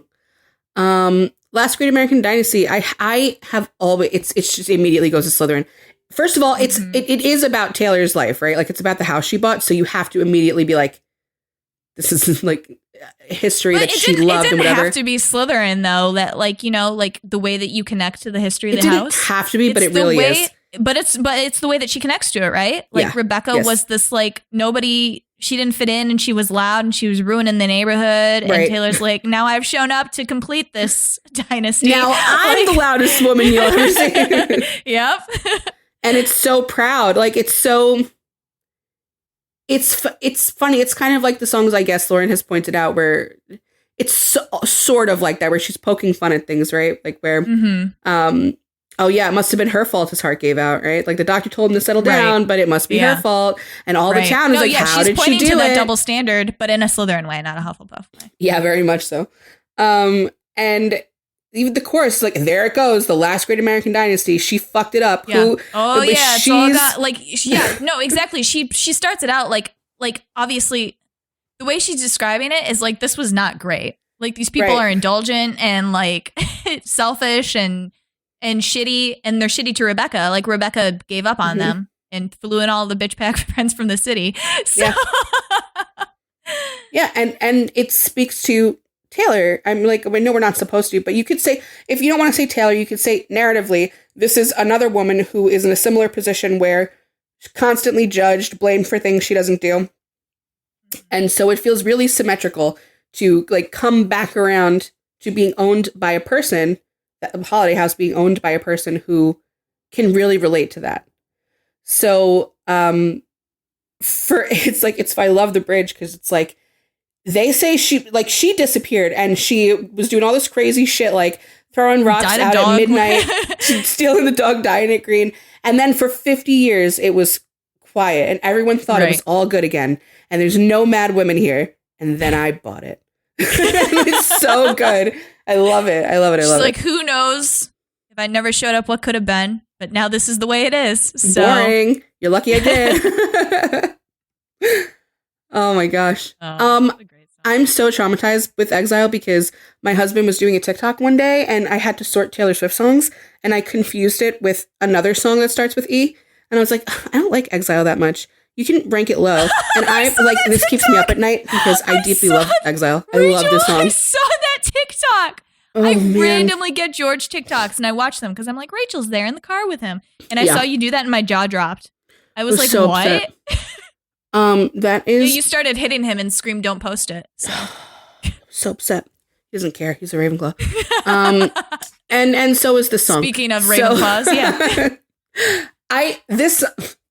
I don't even know how to say, like, the man... Two Ravenclaws too, right? Is like, a Ravenclaw and so is the woman. This is Nancy and Ace. Oh my God. Yeah, it is. It's like, I fucking gave you every clue and hint to read my mind. He's like, no, you didn't. No, you didn't. I didn't even see the signs. I don't do that. I don't miss signs. So what are you talking about? Like, oh yeah, I see you looking over here like you want to fight him. I know you want to hit this guy, but I give you 100 chances. And he's like, no, you didn't. I can't read your mind. And she's like, why? Why can't you read my mind? I mean, you can every other time. No, the thing thing that blows my mind. She's like, so I'll just leave then. And he's like, okay. Yep. And he's totally fine with it. He's like, you didn't even hear me out. You never gave a warning sign. I gave so many signs. You never turn things around. I couldn't turn things around. Like, it's so back and forth. And so, like, each person is not even budging a fucking little bit. A little bit. It's your fault. No, it's your fault. And that's the whole song. No, and it's great. Great song. I'm not your problem anymore, so who am I offending? You're not my homeland anymore, so who am I defending? Like, why are we still doing this? But we're doing it because we're both still engaged in this fucking whose fault was it? Like, oh, man. It's so funny. Nancy and Ace for sure. That's a really good comparison for this song. Because you could see how little they really understood the other person's problem. They were like, I don't understand why you're thinking that way. Why can't you think like me? No, I don't understand why you're thinking that way. And also, they're both thinking like each other. They're just like refusing to switch it. It's just from different perspectives. So you don't want to accept blame. And I'm not saying like that Ravenclaws have a problem with accountability, but I am saying like the way they see things. No, yes, you are. Becomes so literally true to them. It becomes their truth. So it's really hard for them to see your perspective. It is. And if you've got two of them, you might as well break up. No, I'm kidding. It's like we always walked a very thin line. You didn't, but that's crazy too. That like Haunted, like the walking the thin line was like a focal point of the song. She was like, I knew we were walking it. I was paying attention to it. That's why I'm so blindsided, because I was paying so. This is like it's a throwaway in this song. It's like we always walked a very thin line, but I gave so many signs. So you understand how huge that is to be aware the entire time that you were on thin fucking ice. Yeah, and like still just be like, yeah, whatever. I knew. And to be like, we were on thin ice, but I gave signs, so obviously he knew. So everything he's doing is response to my signs. Well, this other guy is like, no, I knew we were on thin ice, and I was giving the signs.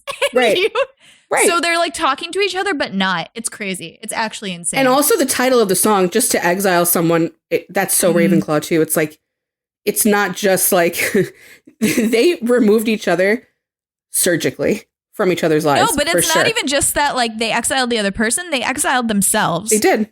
They're fine. They're fine with it. I don't understand anything, so I'm just not. It's a batshit crazy song. It's a beautiful song, but it's gorgeous. It's gorgeous. There's not a single bad song on this album. Not a single one. That one's so fucking funny. Like, it's painful, but it's, I just saw a TikTok where a guy had Taylor signed this album in the street and was with two girls, and he was like, if you can name every song on this album, I'll give you the signed, vinyl or whatever. And they couldn't do it. And I named them all in order. I like went down the track list. It's like, how can you not do it? Go off. So good. My Tears Ricochet is Castiel's theme song after the Dust Wars. So if that tells you anything about where I put it. No, actually, I'm going to start to sound like a broken record with why I put things in Hufflepuff. I really am. It's because of Castiel. But if I'm on fire, you're going to be made of ashes too. That's really Hufflepuff. The whole song is... Didn't have it in myself to go with Grace. It's like... I did not go quietly. It's like, you fucked this up, okay? And this was your choice, and you did all this. So if it's what you really wanted, then why are you so haunted by me? Yeah. Because my tears are going to ricochet like fucking bullets. If I'm dead to you, why are you at the wake? Cursing my name, wishing I'd stayed. What? Like... And this person has no proof, at least it says in the song, at least as far as the song goes, no proof that the other person is that haunted by them. Okay? Mm-hmm. But they're speaking to it like they fucking know. Right? I didn't want to have to haunt you, but you made me. You made me. Like, it's you. This is your fault. The thing too, so this person got, I don't want to say exiled but in a Hufflepuff way, they're not allowed to go back to where they fit, right? Yeah. The place that they've been residing and doing their thing in, like they're not, I can go anywhere I want, but just not home. Right. And you can aim for my heart and go for blood, but you'll still miss me in your bones. Oof. Like, that's you crazy. Can keep hurting me. It's crazy. So you can keep hurting me, but it hurts you. You can kill me, but it killed you just the same. Oh, man. Oh my God. No, it's crazy. The Hufflepuff thing is too that like they're fine with feeling this way because the other person feels that way. Yeah. They're like, Yeah, do it harder because it It's hurts like- you harder. It's like at the end, it's very like, and by the way, you're just like your father. Turn into your worst fears. Okay. You're drunk on the pain. You enjoy it. You fucking weirdo. Like you're saying that none of it was good. Like you're wrong and insane. And I'm going to haunt you. Look how my tears ricochet. It's a threat. Me. It's a threat. It's okay that you're hurting me because it hurts you. And I don't even have to do anything. I just have to hurt. So yeah, like fine. That's insane, dude. That's insane. I love it. I love really, it. She does not go surface level for any of Henny House on this song. She goes very deep. Oh yeah. Oh, it's such a good song. Your boss, Rachel's favorite song. I love this song. I know. Oh my god, this fucking what we're gonna have to do here with the next couple. All right. It's a minefield for her. I have there's war flashbacks are happening. Her own personal red. My God. So it's a Gryffindor song. And I'm going to explain it why, because I don't know if it's immediately apparent to other people. For me, it's because I think a big skill that we have is that we can adapt to anything and fit in anywhere. And I think that's probably because we're so authentically who we are all the time. But at the same time, we're constantly like studying the people around us. And it probably doesn't seem like we are, but we really are. And if I can see what makes you tick, then you're also extremely easy to mirror. And it's why you see Gryffindors in fiction grifting people and bullshitting them and being really successful at it. Because that's where our manipulation is, right? It's mirroring, buttering people up. We're your space cowboy, we're your pirate. But what happens with living like that is that you fall into a people-pleasing trap really easily. Like, especially if you start to care about the person, right? You're not just grifting. You end up like studying the people around you because you want their approval. But like above that, you genuinely want them to be happy. And everyone's happiness always comes before yours. So you become a reflective surface. You become a bouncing board for whatever they need. You become the person that like they want you to be, right? And you are a person that really genuinely loves seeing other people happy and seeing them shine and everything, right? Like we're not jealous of the people that we love. We really want them to like be in the spotlight. Like just don't touch like my car or like whatever really literal thing that I'm attached to. But other than that, we really want our family, friends, partners to win. But where this song gets like really personal is that doesn't always get reciprocated. Like those people don't always want those good things back for you. So then the paradox hits, right? You're authentically you all the time when you're comfortable. Sometimes you got a mask though. You put the mask on too long. Now you're living for other people and you're living on a fucking tightrope where shit like getting laughs is the most validating thing you can get because oh my God, everyone's happy. But also like, oh, solid evidence that I bring something valuable to the table. It can make you, how can I entertain you? Like, how can I be showing off and keeping you looking at me, right? Because what happens if I stop? Are you still going to like, I wouldn't like me. So I can't stop now.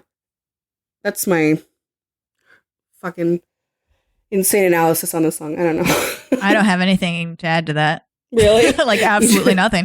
No, I mean, I think this song is also insanely interesting because I think with the way it's written, and it's so funny that this is the subject that it's written about, you know, like being a reflective service or whatever. I think you really easily, based on who you are, can be like, this is a Slytherin song, this is a Hufflepuff song, this is a Ravenclaw song. Because I can fairly easily apply it in a Slytherin way. But when Rachel explained that all to me and then just did it again for you, I was like, oh yeah, I definitely get that. This is one of the ones that we had sorted on the graphics we made however long ago or whatever that Rachel was like rabid about. She was like, no. I get the chorus. I'm going to put the chorus on red and gold. And I was like, oh, I was like, no, I believe you. 7, another really, really, really beautiful song. All that alluding this one to makes like, Rachel sad. Never. Yeah. So deeply sad. All the like, all of the alluding to having never grown up and having like Peter Pan syndrome in other Gryffindor songs really transfers well to this one because it's definitely about a person looking back at childhood and reflecting on like a friend's abusive home life, but it's also just about like looking back at a childish perspective and just reflecting on that time and how someone she's not and you friends kinda with anymore long for either, it. right? Like she just kind of randomly remembers. I think it's done. I think it ran its course, Mhm. but it was meaningful at the time. Right. And she's thinking about how it made her So- feel when she was 7. Yeah.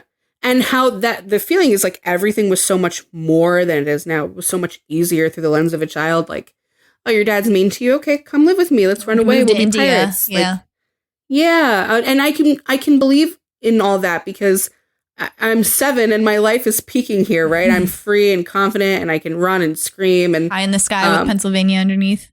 it's just a very black and white song.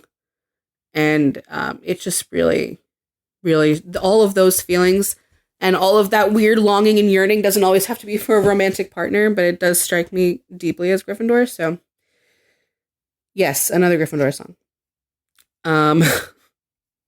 That's 2. Just gonna warn you And right then now, we the have entire August. middle of this album, she just went over there and did not come back for a while. She went off the deep end. She was in that water, bro. I don't too deep in the hive mind. August is from Augustine's perspective. And she's So now a we Gryffindor. had Betty. Yeah, we had Betty and Hufflepuff, and August is the Gryffindor. August is. I don't think August knew about Betty. I doubt James would have told her. I think she thought they were broken up because she saw him very mopey and sad and drove by. No, but I mean, but I don't. But he's obviously cheating on her. No. So they're not broken up. I think that's what she thought at first. And then James was like, I don't want to tell anybody about this. And she went with it. She's meeting behind the mall and stuff, right? That's what I mean. Yeah. So I somewhat agree with you. I think she probably thought that the reason they weren't public is because he didn't want Betty to know. But I'm not sure that she thought necessarily that he still considered them boyfriend, girlfriend. Yeah. But I do think she knew that he did not want Betty to know and was fine having any part of him that she could. Right. The song strikes me as a person who's like, I don't want to say like desperate for another person. No, I think you could say that. I think that's Gryffindor too. Yeah. Hey. Or desperate for that connection that she I think it's a little bit of a savior complex. Like she picked him up when he was very sad and mopey and, like obviously pretty upset with himself. And something progressed to the point that he was like, I want to have sex with you, but not necessarily a relationship with you. And she wanted the relationship. She's canceling plans. She's waiting for him to call. She's viewing it through a very sweet lens, and it's not sweet at all, actually. It's like, whispers of, are you sure? Never have I ever before. Like, this is like, you're doing stuff with this person physically you haven't done before. Right. That's a big deal. She's giving herself over to him. Like, James is using really it like willingly. as a pick-me-up pit stop. For I don't whatever know. the issue is with Betty. He's waiting to get back to Betty. That's what he wants. He loves Betty. He did not love August. Never at any point. No, it's not. But she deeply loves him, and she's like, and I'll take whatever part of you I can have. Like, and I'm living for the hope of it all. Is like very Gryffindor. Poor August. Poor Augustine. Really is. You know what else is poor? I'm sad for her. There's no way he understands this. He does not get how she's in love with him after like three months, maybe even less than that, 2 months. He would never understand this. He would be like, it's a bit of an overreaction. I got back together with my girlfriend. Like, calm down. So sad. It's awful. It is. Yeah. This Is Me Trying is the 4th Gryffindor song in a row. Also I'm Dean really Winchester sorry. song. This Dean is Winchester Dean's song. Only him. There's no romantic, nothing about Cass. This is just him living life. Yeah, it is. It's like the story of his life, right? Like just, I guess it's the story of like any broken Gryffindor's life too. It's like, I can't adjust, like I can't quite get onto the track that I thought that I was supposed to be on. It's like, you can't just like be happy where you are, huh? You have to like look at where could I have been or where should I be? Like, I'm such a fucking piece of shit, man. I used to be a gifted, talented kid. And now look at me. Like, it's so stupid the way that we view ourselves sometimes. It's like, and this song, frankly, makes me feel really ridiculous about the house. Because it's like, there are good things about you. It will be okay. But no, I'm like, all of my cages are mental, so I got wasted, like, all my potential. And, Yeah. like, the And curve I became a shoot to sphere. I kill. was so like, I shoot to kill when I'm mad. I have a lot of regrets about that. We've already talked about that like 50 times in 50 other songs about Gryffindors, where they just want to fight and get into it, and then they're immediately like, ooh. That was a me thing. I don't know which episode Lauren said. I don't even know actually if it was on recording, but there was something, and I can't remember exactly what it was, but it was probably Edward Cullen, where it was like, been talking about him a lot lately. You know the meme where the person's at the party?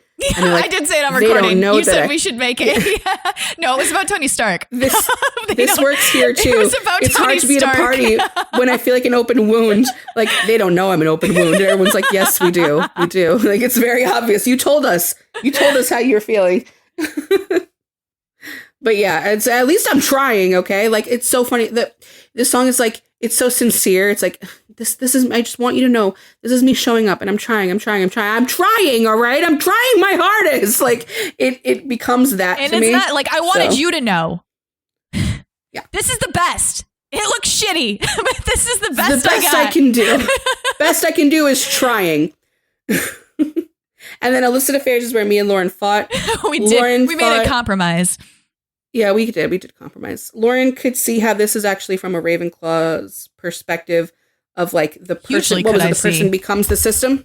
Yeah, that this person this person taught them their way of life, and so I like the way that I read the song, and Rachel will tell you, but I read the song like not. I can't remember how I said not necessarily like not in a Gryffindor like desperate for love type of way like Augustine was and like all that thing, but like a Ravenclaw who is like bewildered by the fact that this was torn away from them, like this whole like this thing that this like she like got specific perfume for them and like learned how to live life by them and their whims or whatever. So like the way she sings it in the era to her especially more because she just takes the bridge essentially and like screams it desperately. Is and Rachel and I were talking about too how this is like grown up as compared to August, which is very much like teenage cheating. This is grown up cheating and grown up feelings or whatever. Grown up affair. And you want to scream, "Don't call me kid, don't call me baby. Look at this godforsaken mess you've made." It's like desperate. It's like, give me back the language and the colors. Like, you gave me this world and you're ripping it from me. And it's not even like upset about like the person being gone. It's like, how do I live life after the way that you've taught me? Like, so it was Ravenclaw to me in that way, because it was like, you've taken my entire way of life and molded it into something, and then you've ripped it away from me, and you haven't told me what I'm supposed to do. Like, don't fucking call me kid or baby. What do I do?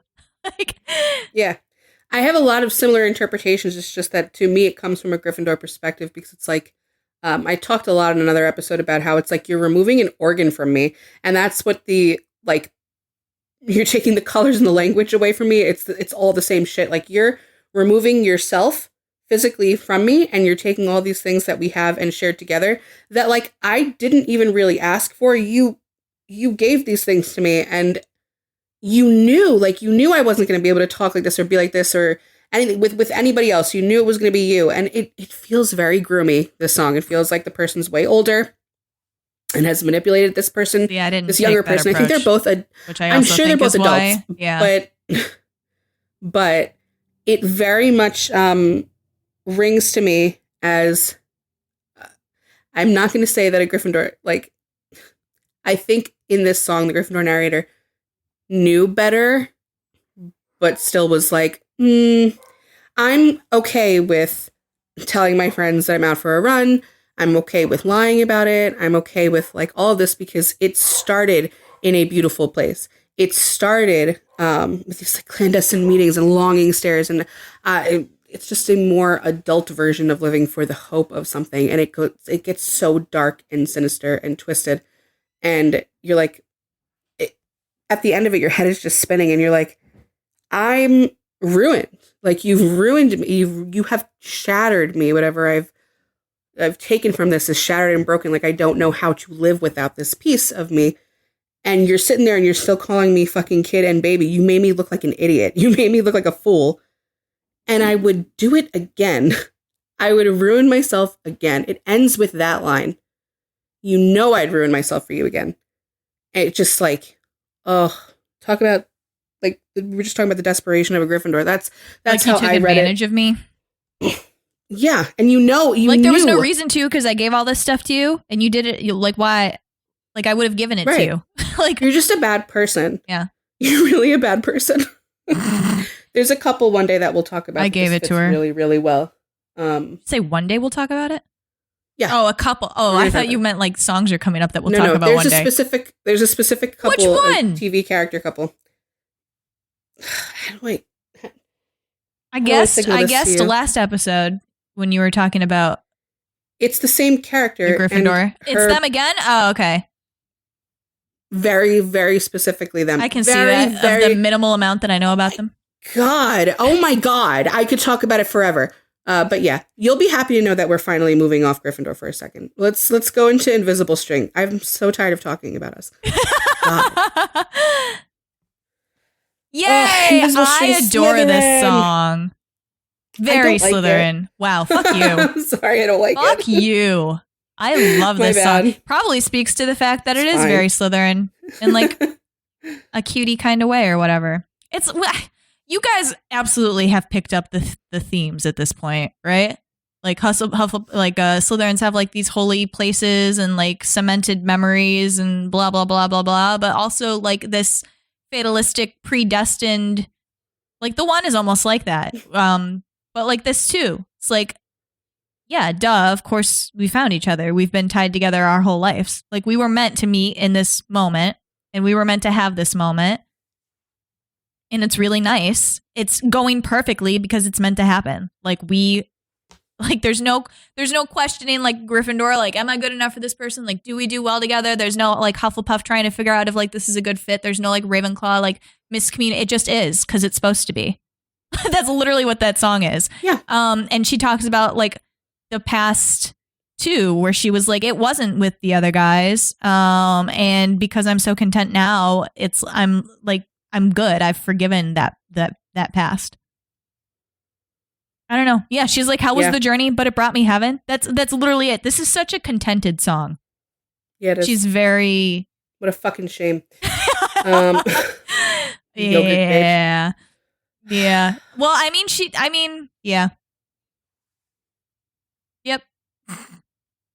I don't know what else to say about it. It's a very simple. I have nothing to add to that. It's a very simple, sweet, deep song, but it's deep in its simplicity. To be totally honest with you. Yeah, it is. God, we're back again. Mad Woman is a Gryffindor song. Sorry. I think this is the last one. Do I have to talk so much about it? I mean, it's really, really clear. It is a person who trusted in these people or this one person, but then it's also like the wife at some point. It gets a little crazy over here. But it opens up with, what did you think I'd say to that? Does the scorpion sting when fighting back? They strike to kill, and you know I will. It's exactly everything we just talked about with how we fight and argue. It's tit for tat. I'm gonna kill you. And don't call me crazy, because if you call me crazy, I'm gonna get crazy. Yeah, I'll get more crazy. It's gonna get worse. It's gonna get worse. You say that I'm angry, it's the I'm gonna get angrier. Self-awareness too. Like, I get more crazy. What about that? What about that? Yeah. Catch me outside. What about you that? Poked the bear.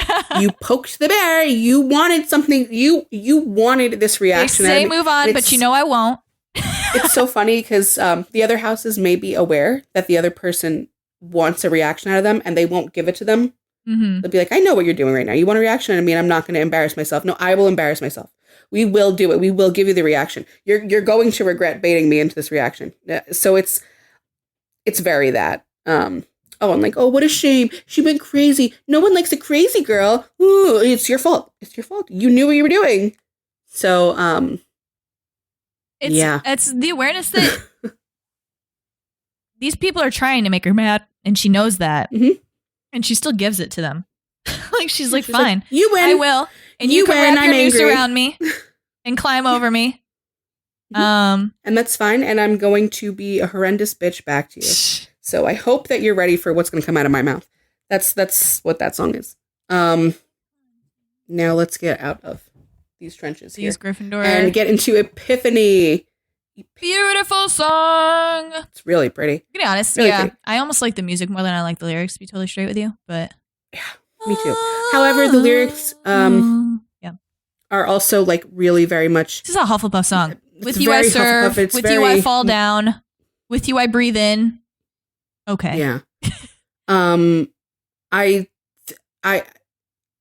It reminded me a lot of what nurses were going through during COVID. And I like immediately thought of how nurses and doctors and how like all these people in healthcare had to really band together like you would in a time of war. And they served together and they fell together and they witnessed like horrors together. And the shifts were probably horrendous on their bodies. And it's just, you only get 20 minutes to sleep somewhere in the hospital. And it's just, it really, really reminded me of that. And every time I listen to it, I think of healthcare workers during COVID. That's what happens to me. Obviously, I don't think she wrote it for that. I think she wrote it like way before. I think actually it's about her grandfather in war. If I go to like the Taylor lore of it, it is actually about wartime. But it came out in 2020. So I'm sure plenty of doctors and nurses think about that time when they listen to this. But to band together like soldiers and to witness these horrible things and to still come out of it like having an epiphany about the good that's left and the good that comes with serving and just watching you breathe in and out and like the job well done, really Hufflepuff. So that's Did that beautifully. I have nothing more to add. Oh, thanks. You're Let's welcome. talk about Betty. That's Lauren's Let's talk about Betty. I know. I love this song about this dick that he He's such an sings. asshole. I think I love how oblivious he is. Like, it's just fun. No, he's a Ravenclaw. I mean, so- the music is oblivious. This country, like banjo, harmonica. Yes, this is a Ravenclaw song. James is a Ravenclaw. Yes, he is. He's like, I don't want to make assumptions about why you switched your home, but I think it's because of me. It's because I'm pretty sure. fucked that girl all summer. But I don't know, because I was thinking of you the whole time I was He's like, doing yeah, it. but so- that wasn't really my fault because we went to the dance and I do not like dancing. And you were dancing with that other guy, Betty. I do not like to dance, Betty. So- And then she pulled up with her car. and she said, And I get was in. like, you're hot. And I was really bummed. I was riding my Because skateboard home on cobblestones and I couldn't breathe. I couldn't believe you danced with that other guy. And she said, James, get in. Let's drive. And we went behind the mall. What am I going to say? No. right. And we went behind the mall. And it didn't mean anything, Betty. We were still together. I just, I was sad about that dude. So- Ugh. And then eventually he's like, all right, it was bad. Like, that is probably the worst thing I ever did. Yeah. But I'm still going to have the audacity I'm only to show 17. up at your party. I don't know anything. So that was a mistake. It was a stupid, youthful mistake. I love when he's like, are all your stupid friends going to be upset about this? You heard the rumors from Inez. You know you can't believe shit that she says, except this time. Because it's true. But whatever. And I just picture Inez like, what the fuck are you doing here? Like, I heard all the tea already. Augustine told me fucking everything. How dare you show up here? And he's like, stupid friends. Get stupid Inez out of here. I'm trying to talk to you in the garden. It's like, what? Are they going to try to tell you shouldn't get back together with me? Because that sounds dumb, Betty. Nothing even happened. Dumb. I can patch your broken wings, okay? You're my cardigan. That callback, though, is really brilliant. It's really good. When we heard that It's the first really time, good. we fucking gasped out loud. I was listening to it with Yeah. Miriam. We were up in the mountains, and I put on Gorgeous. folklore for her. And she was like, did he just say cardigan? I was like, oh my God.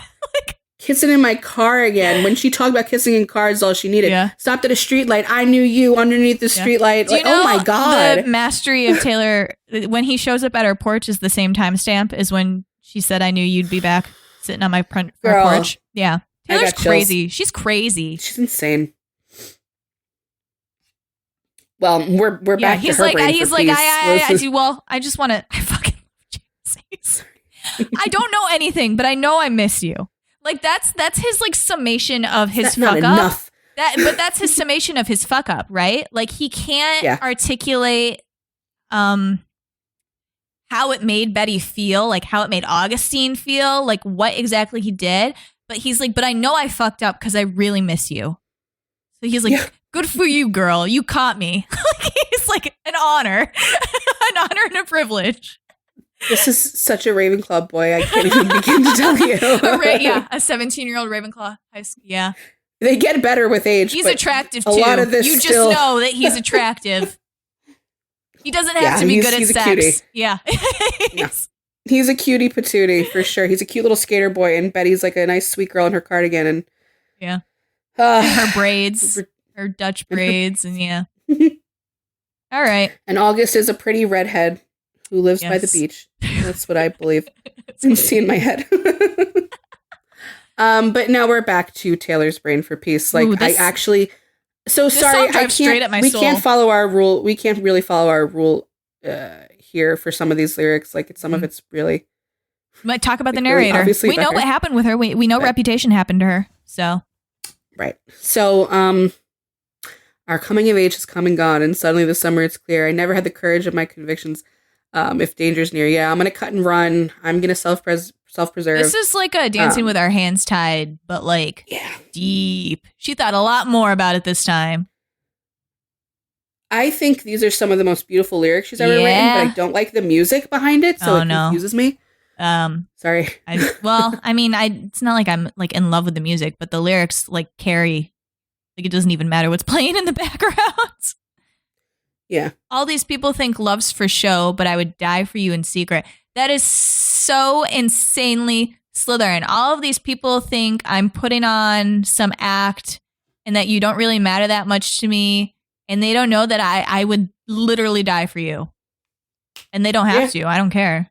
Like, no, I really don't. Yeah, the devil's in the details, but you got a friend. Yeah, this whole song is our love enough for you to be okay? That life with me will never be.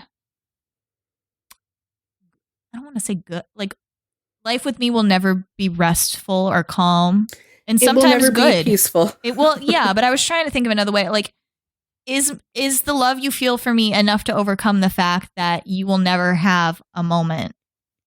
Like, you're going to have to share me with other people. You're going to have to endure the fact that I may be hated by the entire world at some points. You may have to endure the fact that, people will be after me for money, for love, for fame. And you could get caught up in that. Like, is our love enough to get through it? She ends the song not sure. She's not sure. No, she's not. Which I think is because the also rain's very, always going to come if you're staying with me. And I was going to say, I think it's also very Slytherin to be so sure in what her life is, and that she is this big deal. Like, you could think of somebody like listening to this and being like, of course, because it's not that big a deal, or like, it's not going to happen. Like, I think you're overreacting. She's like, no. This is what it is. Yeah. Yeah, you're right. It's a huge callback to Dancing with Our Hands Tied. It's very similar. Yeah. Yeah, but no, she's like, but I'm a fire and I'll keep your brittle heart warm. Your cascade, ocean waves, blue come. Yeah, she's like, she's almost. That's a callback to their zodiac signs, by the way. She's also like begging a little bit. She's like, this is my life, and is our love enough? She's like, but this is what I do for you. This is my love for you. Like, I keep you warm, and I keep the sadness away for you. And I would die for you. Like, that has to be enough, surely. She ends it in question. She didn't know. She has not much. It should be enough. Little lack of faith in this man. Yeah. It's a rough one. Hoax is also really, really depressing. This was my compromise. This is why illicit affairs got to be Gryffindor. I immediately said to Lauren, I was like, I know you think this is the aftermath of that, of who you thought was a Ravenclaw in illicit affairs. And she was like, you got me. I'm like, okay, all right. I can totally see how this is like, an extremely depressed Ravenclaw. I'll give you Gryffindor, but this one is Ravenclaw. And she was like, all right. There's several like specific lines too. I gave them to you. Yeah. Yeah. It is very, I'm going to fucking jump off this cliff. Yeah. It's so bad.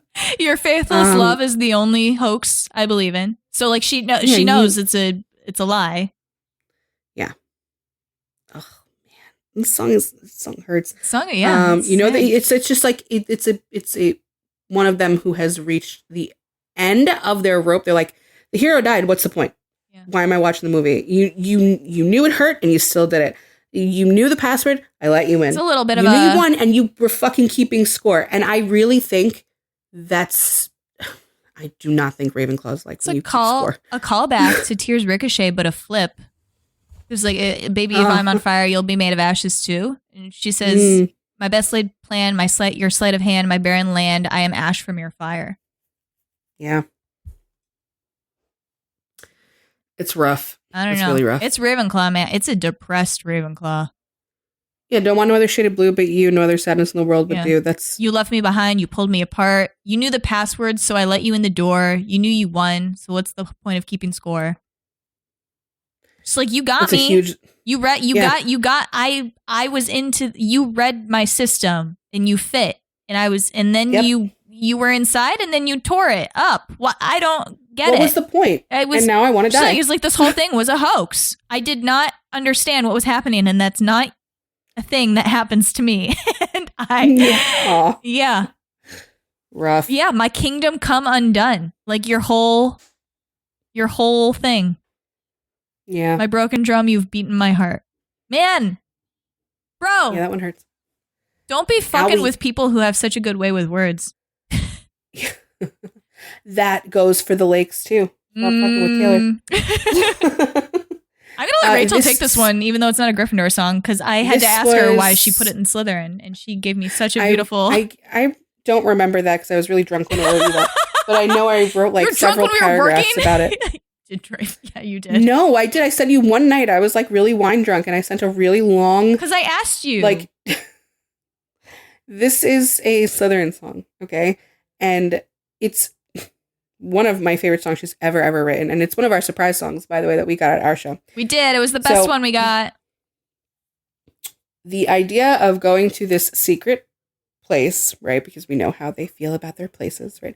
But with their lover, with their muse, because I don't belong in, and I can see in you that you also don't. I found your paragraphs if you want me to read them. Oh God, no, I don't. Are they drunk? You legitimately, I'm still scrolling. Oh, there it is. How'd you find that? I word searched it. Oh no, I was really drunk. I'm scared of what that says. I never went back to reread that. You were just quoting. You were quoting lines at me.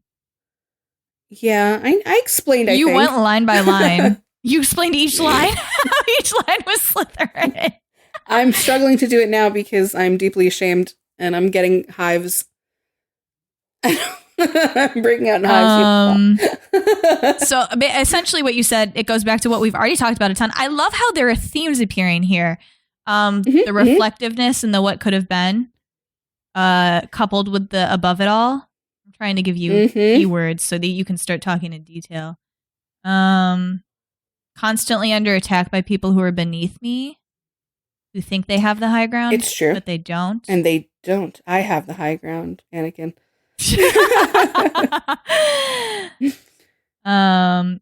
Choosing a person specifically that you want to share this place with. I agree with you, past Rachel. That I don't belong and my beloved, neither do you. You did that whole paragraph and you were like, I've chosen you, I want you. And then at the end you were like, I'm setting off, but not without my muse. Maybe you didn't hear me. You're my person. Maybe I should say it fucking louder. Yeah, I want to watch wisteria grow over my bare feet because I haven't moved in years. That's like heavy Slytherin. Like, I haven't budged from exactly who I've always been from the person that I am. I just want you to be here with me. I just want you to be next to me as I don't move, but we're going to be in these cliffside pools and like where all the poets went to cry. Like, it's so pretty. Oh, and it's really personal. Again, we have our theme where when she gets like that, you know, it's going to go to Slytherin nuts. It must. I don't have more to add. I don't want to talk about it. All of the things I said were Rachel. Past drunk Rachel, apparently. So it's sober Rachel talking to drunk Rachel, and I think she's an idiot, so I don't want to hear anymore. You just were like, I agree, past Rachel. Great. So overall, that was a Gryffindor album. Sorry. Rachel was very excited. She was like, "This was my secret all along." I was like, "I never did think this was a Gryffindor album." I was like, I had dropped hints so long going up to She's this. like, "This is the big reveal." You'll never guess what I think this one is. Because I knew, like, how many fucking. It was insane. She came for us so hard. I don't know why. Like the entire middle of the album, she was like, "Here you go." Stop. No, it's 1, 2, 3, 4, 5, 6. 6 Gryffindor, 5 Slytherin, 3 Hufflepuff, 3 Ravenclaw. Still a pretty good mix. If she hadn't gone insane over Gryffindor, she would have been. Well, don't worry. She gets less insane about us in Evermore. True. Evermore is a deeply sad album.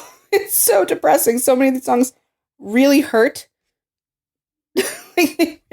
Oh man. Yeah, we're gonna get into it. Some of these songs I'm just like, girl. Oh my lord. Where do we kick off here? We kick off with Willow. Willow, her single. Very cool song. Her witchy. I'm like the one. Very cool song.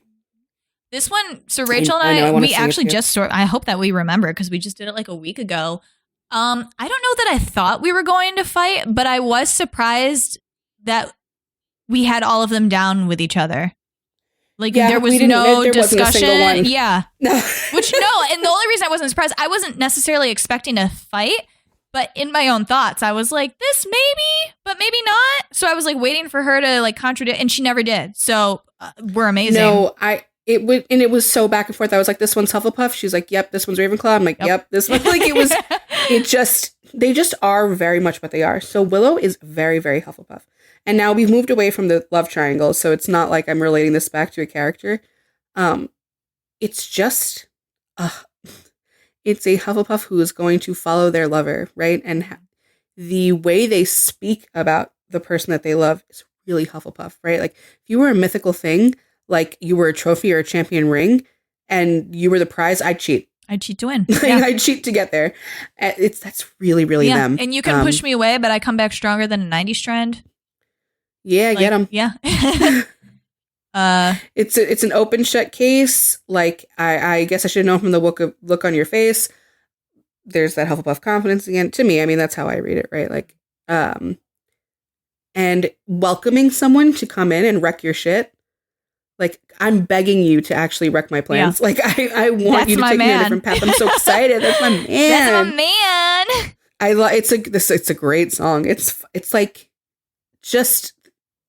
I think some of the lyrics are complex, but I don't think it's a very complex song. To me, it's not. It's very like, I really want you, and I want you to. It's like casting a spell on someone. It's like, which I think is the vibe obvious from her live performance of it, right? It's like it's very witchy. Not to be confused with Willow the Hufflepuff from Buffy, who this song couldn't be further from. No, this is he does not deserve it. Not about her. We are mad at her. Perpetually, my whole life I've been mad at Willow from Buffy. But yeah, that goes to Hufflepuff. Champagne Problems.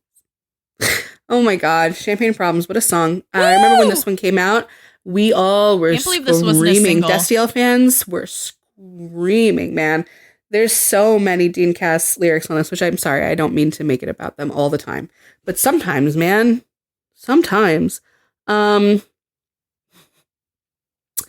this one struck me as Gryffindor. Because the person singing it is not the person that the bad thing happened to.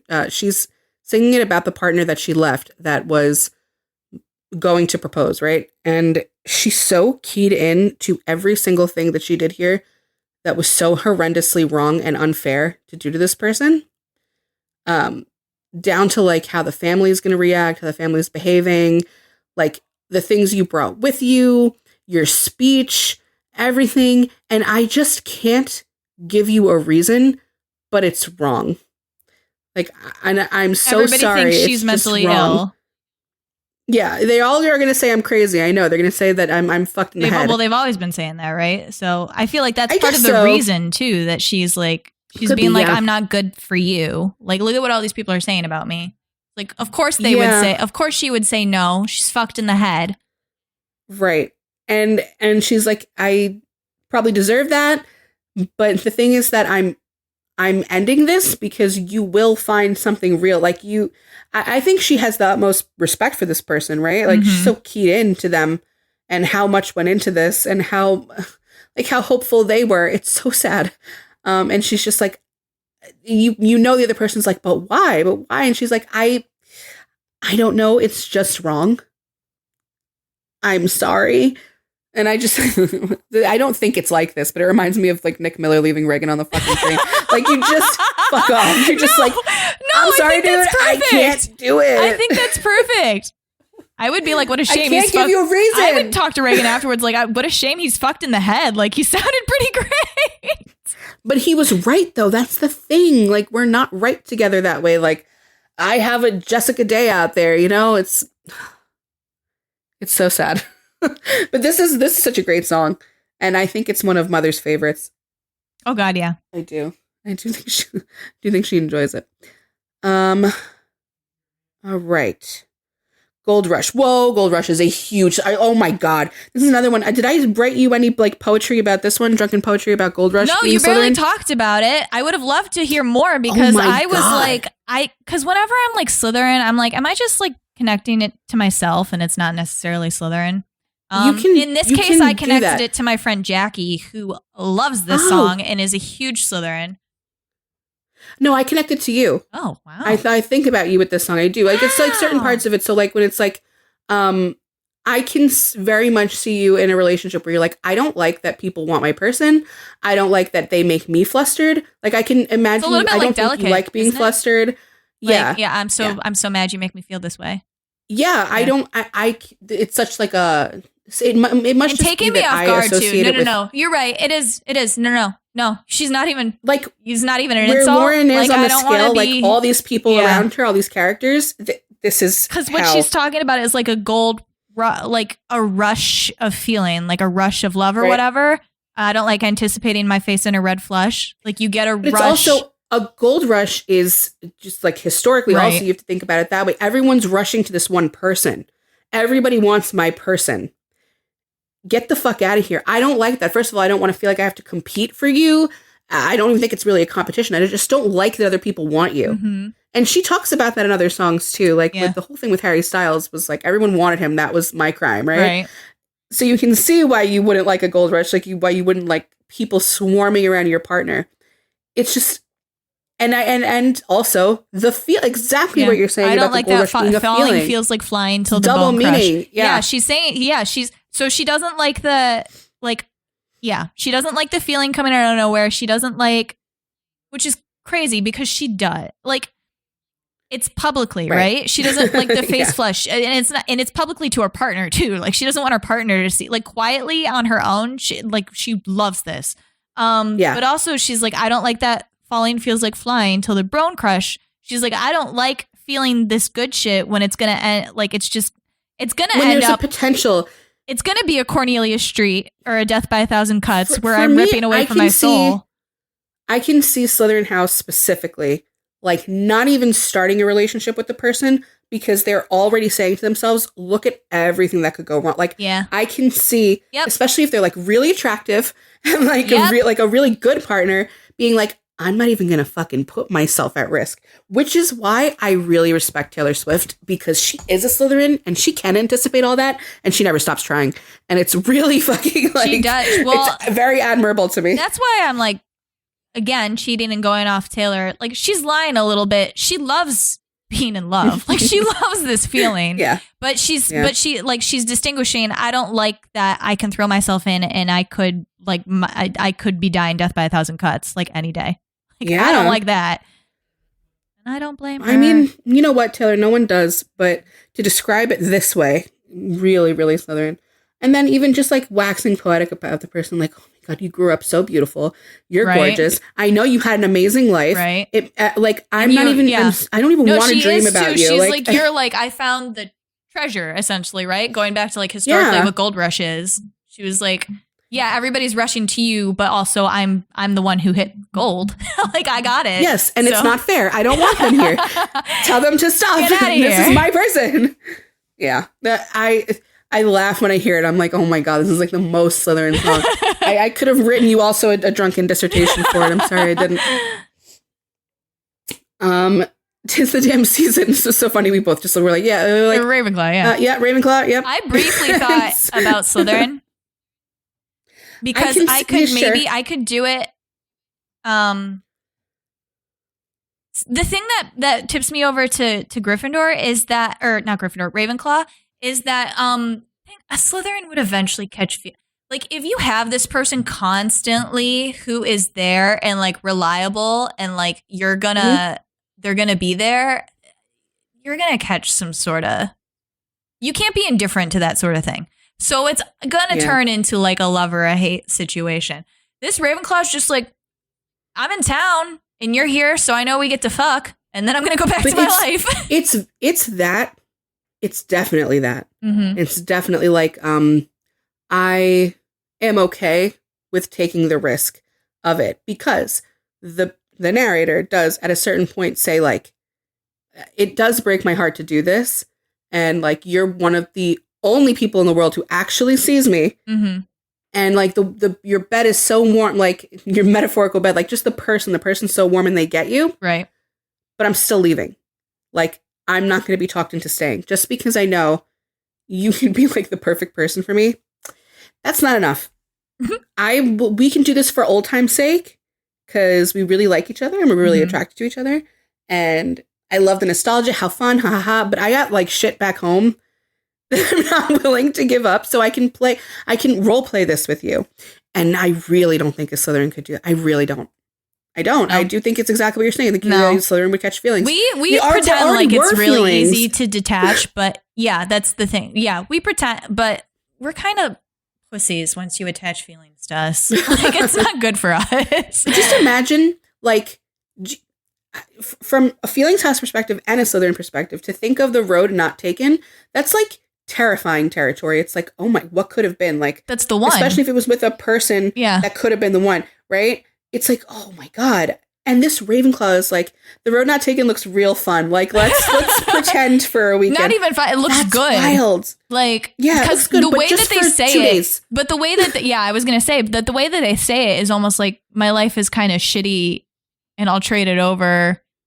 But no. Yeah. This seems like a bit of a risk. Like, that might be more shitty. So. Yeah. Oh, man. Sleep in half the day just for old time's sake. Like, we're going to recreate all these things that were really meaningful and powerful in our relationship for the weekend. How fun. You're a sociopath. That would knock me out. It gives the vibe, too, that this is happening even, like, the fact that they may have partners doesn't count when they're back in their hometown. Like, that's the vibe it gives me. I don't know. Grown-up James. I know. I mean, no. Oh my God, it's James and Augustine.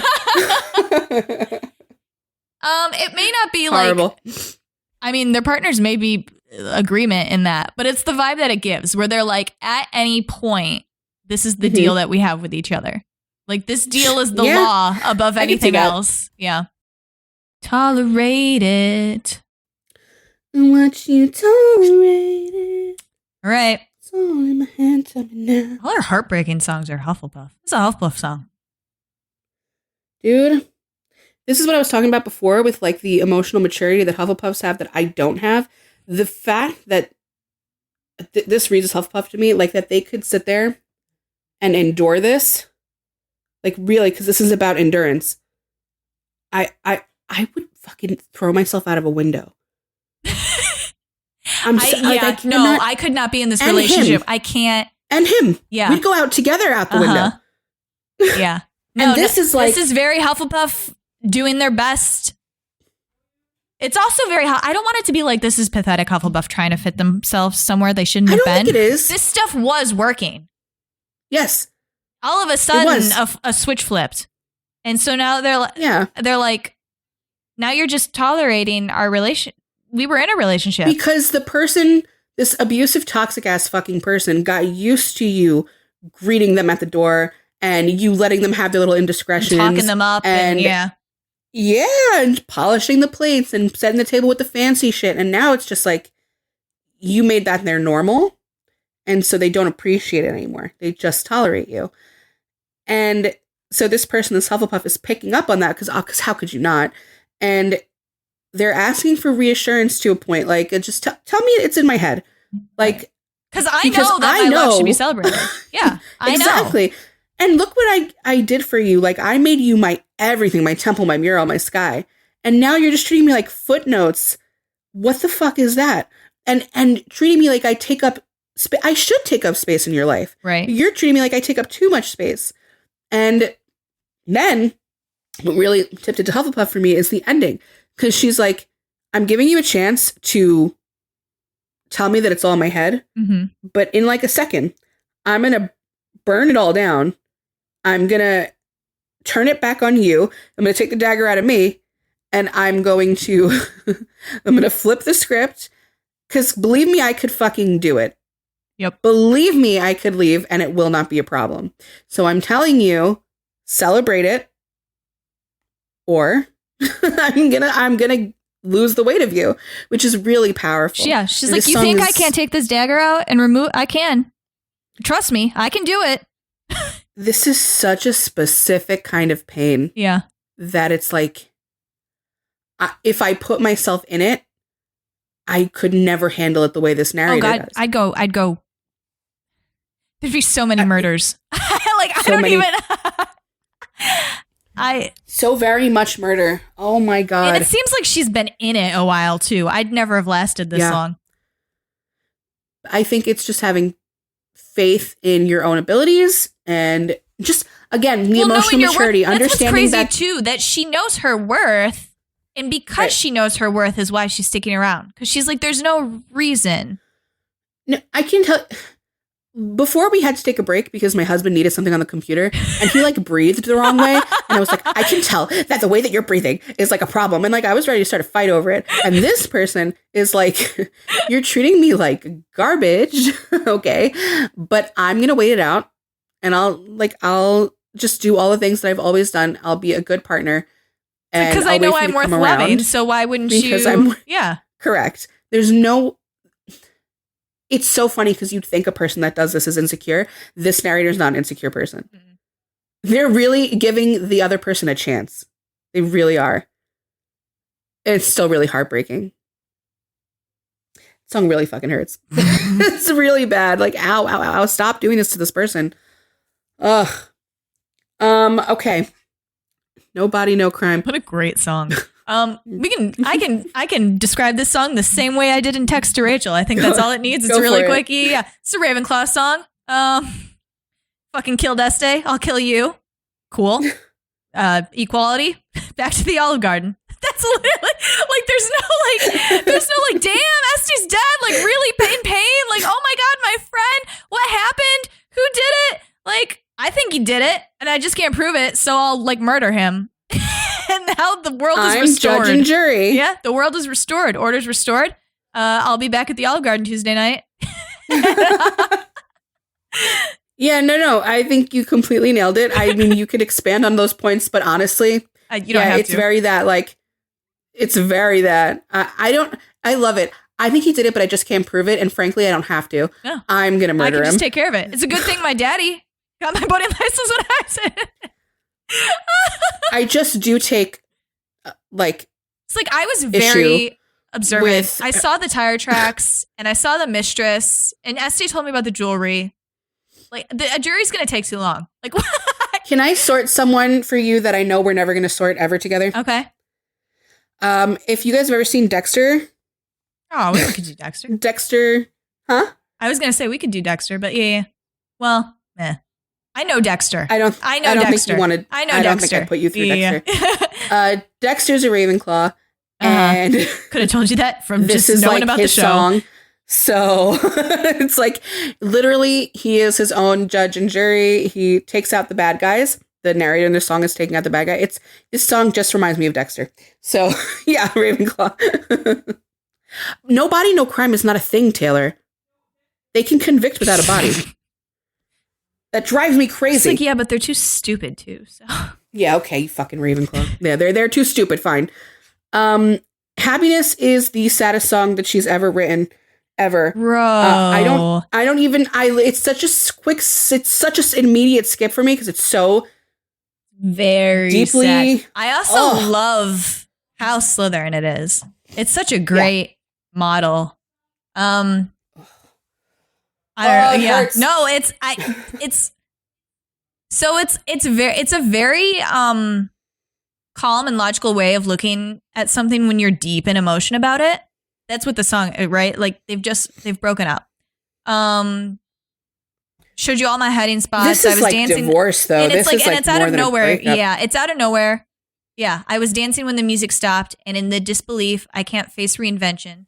So that's very Slytherin too. I haven't met the new me. So she knows this was her person, and she won't be the same after them. She's like, I don't know what I'll be next. There'll be happiness after you. Again, very lot, but there was happiness because of you. It's not like spiteful. She's like, both of these things can be true. There was happiness, and I was happy, and it was because of you. But I'll have happiness later too. Like, I don't believe this is the end. I also, the huge Slytherin thing, she starts getting nasty about the next girl. Yeah, when did your winning smile start to look like a smirk, too? Yeah, she like, starts to get nasty about the guy, and then she's like, I hope she'll be a beautiful fool who takes my spot next to you. No, I didn't mean that. Sorry, I can't see facts through all my fury. She's starting to get vindictive. She's starting to be like, you were a dick. When did you start being this way and I didn't see it? When did all our lessons start to look like weapons? When did you start coming after me and like blaming me for things and pitting me against myself? And then she's like, and I hope the next girl is just as stupid so you can hurt her too. And then she'll know. And then she's like, no, I didn't mean that.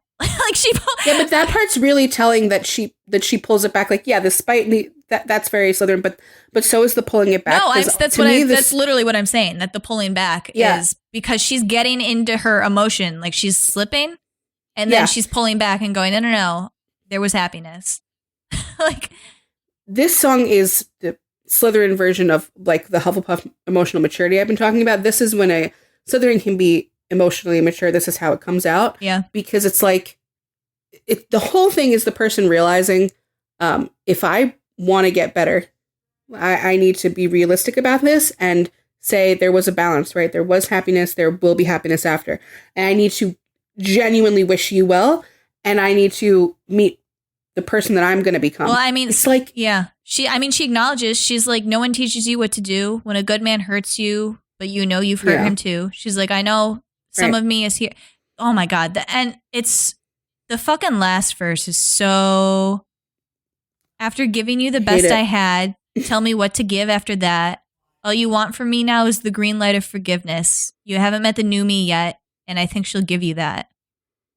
It's like, bro, we talk about the emotional reading of Gryffindors. I feel like Slytherins have hidden emotional maturity. It's only reserved for the people they care about. Yeah, that's true. Because we don't give enough of a shit about everybody else. Sounds so egotistical. I get really surprised by myself sometimes, and how. Oh my God. I do get really surprised because I know. No. It's in the middle of like fury or like really like. Okay. That you can pull back for a second and look at it. And not even necessarily pull back, but sit in the anger at the same time that you're thinking, but I was happy and that's true. I still love this. I can't do that. Sit in the anger and the hate while like simultaneously being like, but I did love this person and that's always going to be true. That's a Hufflepuff overlap for you guys. That's not, Ravenclaws and Gryffindors can't do that. There's no shot. No shot. That's. I think Hufflepuffs would other if they had to. Yeah, if they had to, but I think that they could think like this too. In Tolerated, I think there was a little bit of it, right? Right. But this is like the lyrics in the song are so beautiful, so emotionally mature. I'm telling you, it's the saddest song I think she's ever written. It is, and it's called "Fucking Happiness." I'm glad that she's giving you guys some like better insights into us than fucking Shake It Off.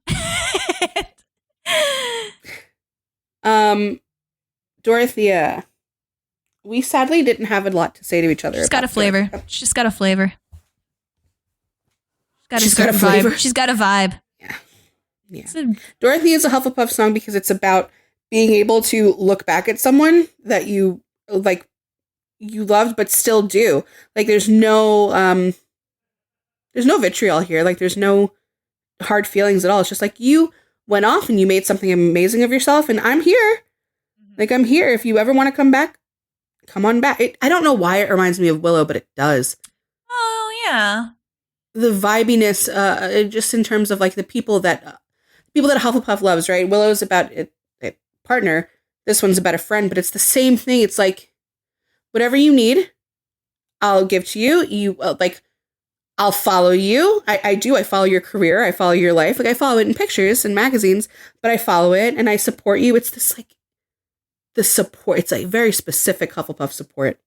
You're very lucky if you have a good one in your corner. Mm-hmm. Yep. That's how I read Dorothea. I don't have anything else. Sorry to the Dorothea lovers. Coney Island, also not my favorite song. I don't like the music. No, I don't either. It's one of those that like people go really crazy about though, so I don't want to. I don't want to offend anyone. I know there's the amount of Coney Island lovers. Everybody's out there different. Wild. Yes. Break my soul in two looking for you, but you're right here. If I can't relate to you anymore, then who am I related to?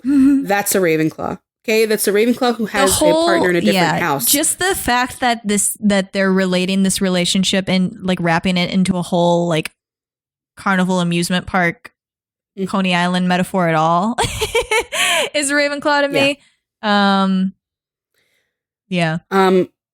Like actually, sorry for not winning you an arcade ring. We have talked about in 1989 a lot, I think, how Ravenclaw songs really question. There's a lot of questions.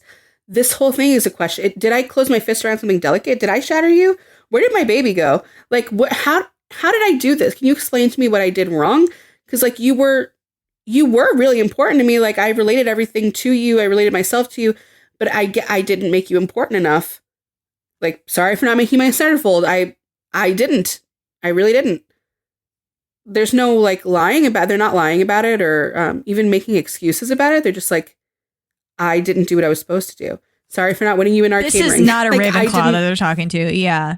Did I leave you hanging every single day? Were you standing in the hallway with a big cake? Happy birthdays. Like I didn't want that. I didn't tell you to do that. I didn't ever give you the expectation that I'd be there. So sorry I didn't do that, I guess. I don't really understand why I'm saying sorry, but you look sad. So I'm sorry. The ending. The sight that flashed before me was your face when the sun goes down, but I think I forgot to say your name. Mm-hmm. Oof. My God. Yeah. They're just really admitting it. Like, yeah. No. They are. But that's the thing, too, that Ravenclaw, that there's, like, no shame behind it. They're like, I didn't do anything wrong. I just didn't do what you needed. So I'm sorry about that. But nothing I did here was wrong. I'm openly telling you. Sorry it offended you. Yeah, it rings very much that way. For Ivy, Lauren just screamed Gryffindor at me, and then it was done. We didn't talk about it. What made you think Gryffindor for Ivy? Everyone says Did you not think Gryffindor for Ivy? I didn't have any opinions until you said it. Like, really? I don't really. Ivy's not one of my favorite songs, so I don't think about it too much. It's one of my favorite songs on Evermore. It's a beautiful song. Sawi, it's beautiful. They're all gorgeous. What am I going to do? The lyricism. No, the lyrics are crazy. Yeah. They go hard in this one. It's just that the music tends to not be my vibe. That's the only reason I say anything about it, anything that can be construed as negative about Evermore. I don't look at it negatively. I'm more of a lover girl. I don't know what you want from me, okay? Okay. Sorry, I'm not a poet. Sorry. But it's a beautiful song. What are you, a Ravenclaw? Anyway. So I'm trying to think now what my thinking was, because I remember thinking that maybe it could be Slytherin. I don't know. It's the whole bridge. This is another infidelity affair song, right? Taylor. It's so dramatic. Yes. It's so dramatic. Yes. I almost wonder if the narrator got with the person that they're singing about, if they'd want them as much. Like if they got it and husband that's in the way was out of the picture, would you still, like, would it still be this intense, or is this like a good question? I don't know. clandestine, That might speak to me and how like I feel it's Gryffindor. I can feel the longing, the wanting, the desperation behind it, like the taste of it. My like, oh god damn, my pain fits in the palm of your freezing hand, taking mine, but it's been promised to another.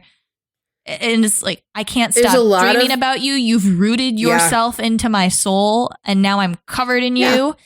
I'm telling you, I did not think of a house to associate with the song until you said it, and then I read those lyrics and I was like, oh. Well, I mean, like, also the last part too gets me for like, oh yeah, it's a fire, it's a goddamn blaze in the dark, and you started it, and it's a war, it's the goddamn fight of my life, and you started it. Yeah, like this is your fault. Like you, it is. It's almost like a.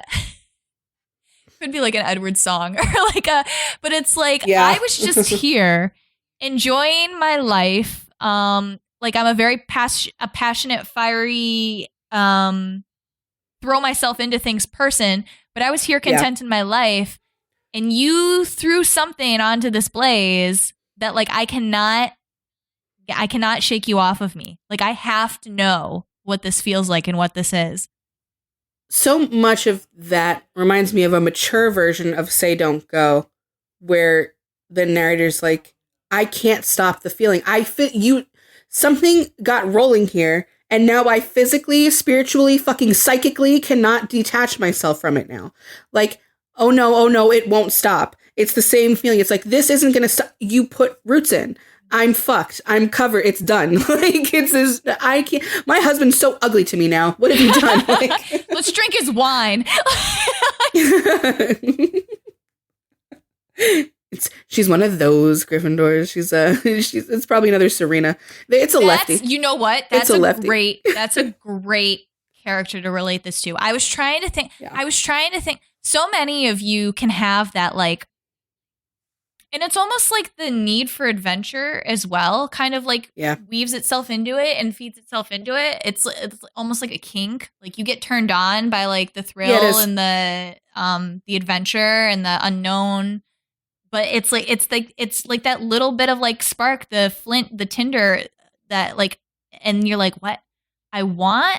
I'm like desperate to taste so bad. That. I'm thinking of Edward like a lot. like, oh, she can't read my mind. Like you've rooted yourself in me from that thing, and it's just like slowly ivy creeping up the walls. It's thing by thing. You're taking me over. Titillates your brain. Yeah, exactly. Overtakes you completely. And it's again when we were talking about the Gryffindor, like I did this, it's your fault as well, right? Because the one thing happens where the ivy gets rooted, but you are allowing yourself to stay there and also get closer so the ivy can climb. Like you're letting this happen. Yeah. She fucking went hard with the penmanship on that one. Good job. What's next? Cowboy. Oh my God. Cowboy Like Me. Cowboy Like Me friends. is exactly. Our close friends. Oh man. I don't even know how to talk about it without talking about them. I really don't. I don't know that I would understand it if it wasn't about them. You have to think about two people. Well, we think this is from a Ravenclaw perspective. Okay. Yeah. And it's a Ravenclaw song. They're meeting someone, okay, that maybe is not exactly like them, but there is a kindredness, okay? You have some tricks up your sleeve. No, listen, no, just... Go ahead. You asked me to dance, and I said dancing is a dangerous game. Oh, I thought, this is going to be one of those things. Now I know I'm never going to love again. Like... It's just such a mundane thing where it's like they ask you to dance. And this is all metaphor, right? But like they're asking you to do such a mundane thing, but you're like, that's dangerous because I get caught up in little things. Like I see detail. I latch on to strange things. So like this is dangerous that you're being a little quirky with me. And then you jump into it and you're like, oh, like it's right away. It's like, I'm never going to love again. Like this is it, man. The person saying I never cared about love. Like I never wanted it. I wanted a fancy car. Like, I had things that I wanted. I had goals that I wanted. And now you annoyingly have made me like sit by the phone like I'm waiting for a phone call. And it's because you had tricks up your sleeve too. I recognize that in you. Like, we're not the same. It's not the same tricks. The same flavor of because tricks, we can trick each other, and we love exactly. that. We really like that. Yeah. We like that we don't game. know. Like, it's a fun game. Yeah. Yeah. And it's a little kinky as well, because they come together to trick they trick the rich people, right? Yeah. We can swindle people together. Like, we can make people think anything they want about us. Right? Like, yeah. That's a skill. Yeah. And there's a lot of respect here. Yeah. Like mutual respect for like respect. for their individual weirdnesses. Like, it's the exact type. You're a bandit like me. Yeah. Yeah. Never thought I'd meet you here. It could be love. We could be the way forward, and I know I'll pay for it. Like, And then the skeletons in both our closets plotted hard to fuck this up. Yeah. That's a great line. Yep. What a great line. Yeah. All the old men I've swindled really did believe I was the one. Yeah, I bet. And the ladies lunching have their stories about when you passed through town. But that was before I locked it down. Yep. Yep. Healthy respect for past and like accepting of that. I can't not think about it from the perspective of the person I'm thinking about it from. So it's impossible for me to either separate this from Ravenclaw or adequately explain to you. But it can't be. You have to go through a process of elimination too, also to validate your thinking. Like, this couldn't be Gryffindor. I'm telling you right now, I'm not happy that the old ladies lunching have stories about you from before. Absolutely not. I don't want to hear that. Like, no, I don't want you to have tricks up your sleeve like me. What the fuck are we doing here? Yeah, and like, a Slytherin would love meeting another tricky person, but you have to be tricky in the same way. I want to see the trick. I agree. Yeah. And I don't think a Hufflepuff necessarily from this perspective would be the one to be like, it's going to be straight. I think the person the Ravenclaw is speaking to is a Hufflepuff. Correct. So they don't have the same. No. This isn't what they're into. When they're talking about what they're into about this Ravenclaw, it's different. Mm-hmm. It's probably something about like surprises and. Yeah. Listen, some vibes just can't be explained eloquently. I don't know what you want from us. Not when we can't talk about certain things. Let's do Long Story Short, which is a great song. Yeah, it was. Yeah. She just did this matchup with Story of Us, which was a great mashup. So good. And I saw so many people being like, oh, Long Story Short had to carry. I was like, what the fuck is your problem with Story of Us? Ew. I know. New fans. Snobbery. There's just certain lines in here that just screamed Slytherin to me, so the opening I didn't really need to think about it too much. Thankfully, I tried to pick my battles before the battle picked me. Yep. Mm-hmm. Yep. Yeah.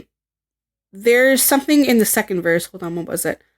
I always felt I looked much better in the review. But also like when I dropped my sword, I threw it in the bushes and knocked on your door. Like, yeah. To lay down your arms and to like just show up there and be like, I'm prepared. I don't really need the knife to be prepared. I don't really need the sword to be prepared. I'm prepared because I'm like coming to you and I think we're ready for what comes at us. Yeah. We live in peace now. Confidence in yourself. Yeah. Well, the biggest thing for me is the past me. I want to tell you not to get lost in these petty things. Your nemesis will defeat themselves before you get the chance to swing. I put that on the Slytherin graphic. Yeah, you did. That line's the whole hugely thing is Slytherin. the whole song is Slytherin, right? Like you were at your high shoe point. Fits, walking it. Yeah. You were at your high point and you got knocked off the pedestal and you went right down the rabbit hole. It was a bad time, but I picked myself back up again. And learning through this process that there's no reason to like be taking swings and going after people they'll hurt themselves. Like just keep living your life. Trash takes itself out. Yeah. Trash takes itself out, yeah. And also finding this person. So it's like it's easy to just live my life because I got you. Yeah. It's nice. It's a nice song. Closure, Lauren. she's like, I'm gonna go ahead and just grab this one. I was like, go for it. It doesn't go anywhere else. Yeah. This one's also really like if you're trying to understand a Slytherin in your life or like in general. I think this like I'm tells fine you with my spite and my tears and my beers and my candle. Yeah, it's like, and she's like, she doesn't like, the song isn't mad, but you can tell she's like over it. She's like, yeah, I got your letter and I'm doing better. It's like, I didn't ask for your letter. I don't want it. This is all for you. You want some sort of closure. And also it's obviously late, right? Like I already got closure. Like you're coming at me when I've already, it cut to know you. Like, but I'm past it. Why are you fucking bothering me? I didn't need any of this shit. Don't treat me like a situation that needs to be handled. Yeah, no. It's like, no. It's like, I got your letter. I'm doing better. And I know it's over and I don't need your closure. Like, I didn't need this. I didn't ask for it. I don't want it. Frankly, I like am disgusted by it. And I know that you just feel guilty and you need me to forgive you to feel better about yourself. Yep. And it's fake and unnecessary, and I'm not going to do that for you. Oh, wouldn't it be so nice if I did that? Past. Too bad I'm not nice. This is so far in my past. Why are you bringing it up again? Because you want closure? I don't owe you that. And I don't want, like, I know this person's telling themselves that, like, oh, it's for me. It's for my benefit. So I get the closure. Bitch, I dumped you. Like, I'm done with you. Like, I don't want this. Yeah, that's a big Slytherin one. Mm-hmm. I mean, it fits into the pretty personal shit too, right? She's writing about a very specific moment. Evermore. Title track. Folklore, evermore. Bon Iver's hitting all the Ravenclaw songs. Yeah, what's up with that? Maybe he's a Ravenclaw. I don't know. I don't know him well enough at all to be saying that. Me neither. He's also a traitor, so whatever. His songs be giving me the vibes, though. Yeah. I see that. That's interesting. It is. We're not supposed to sort real people. How dare we? We're not. Don't know him at all. He's the most fictional character could be to me. I don't know anything about this man. I'm going to tell you guys right now that I sort Edgar Allan Poe into Ravenclaw, and this gives me Edgar Allan Poe vibes. That's fair. So it's like, I couldn't be sure. I had a feeling so peculiar that this pain would be forevermore. Like, all right, Edgar Allan Poe. It says nevermore. Is that why you do it? I'm sorry, but it just gives that vibe. You know it does. Like, I'm not pulling it out of my ass. It does. But yeah, okay. Anyway, I'll get into more specifics. I rewind the tape, but all it does is pause on the very moment all was lost. This is a depressed Ravenclaw too. Yeah, it's like well, it's not exactly like Hoax, but it is it's like a look into the brain of one that's really, really sad. So they think the feeling, the pain is going to be forever, at least in the beginning of the song. Especially this line, I rewind the tape, but all it does is pause on the very moment all was lost. So it's this, I think they can very easily get caught up and fixated on a point where they fucked up, because I'm just going to say it. I don't think Ravenclaws think that they fuck up a lot. Okay. Mm-hmm. I think that they, they feel pretty confident in their actions and their decisions. So if they do fuck up, I think that haunts you for the rest of your life if you're a Ravenclaw. Like really bad, but in a way that you are, it's like pausing it on that moment, like watching it on a TV screen. Like, I don't want to do that again, so I want to learn from it. And I also can't stop fixating on it. So that line strikes me as really Ravenclaw. Let's see. The whole back and forth when I was shipwrecked and think of all the cost. I thought of you, all the things that will be lost. It's almost like they're talking like inner monologue. Ravenclaws talk to themselves. Yeah. I almost see it like, yeah, you do. I almost see it like that. Like they're talking to themselves, trying to lift themselves up, and it's not really working. But what's funny is it does by the end. Yeah. But they're doing they're doing that thing where it's like pessimist, optimist, like talking back and forth. Yep. Yeah. And I think that they eventually have looked at what they did wrong and have considered both sides of it, and they come out the other end like, now I have a new peculiar feeling. It won't be forever. Yay! They were so sure in the beginning.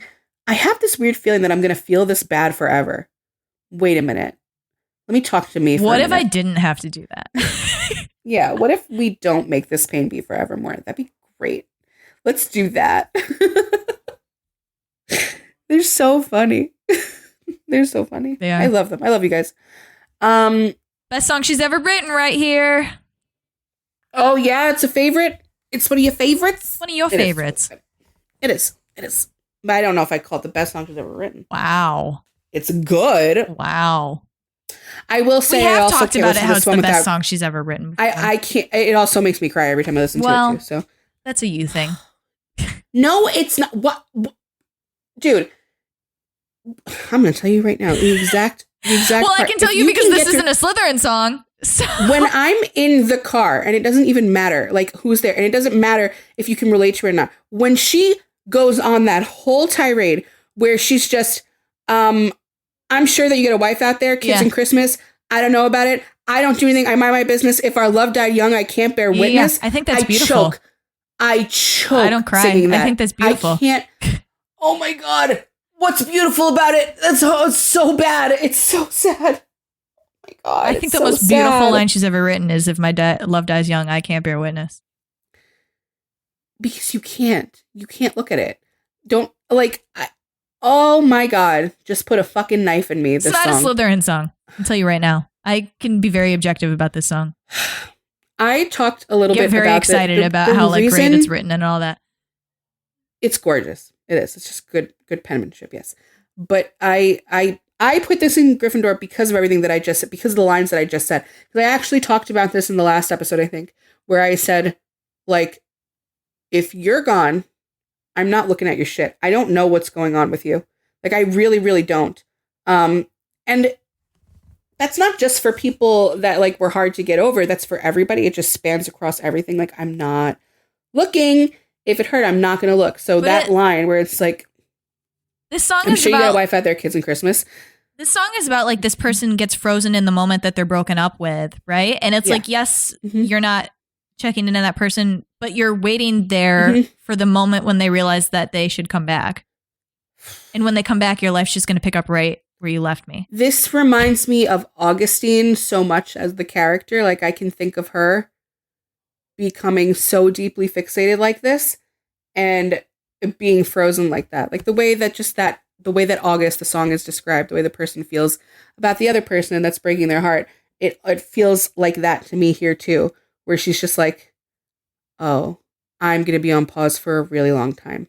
Like I'm not going to be able to move on from this moment. Like my brain's going to keep bringing me back here. My body doesn't want to move from here because you have to come back. Like you have to come back and fix this because I'm not moving on.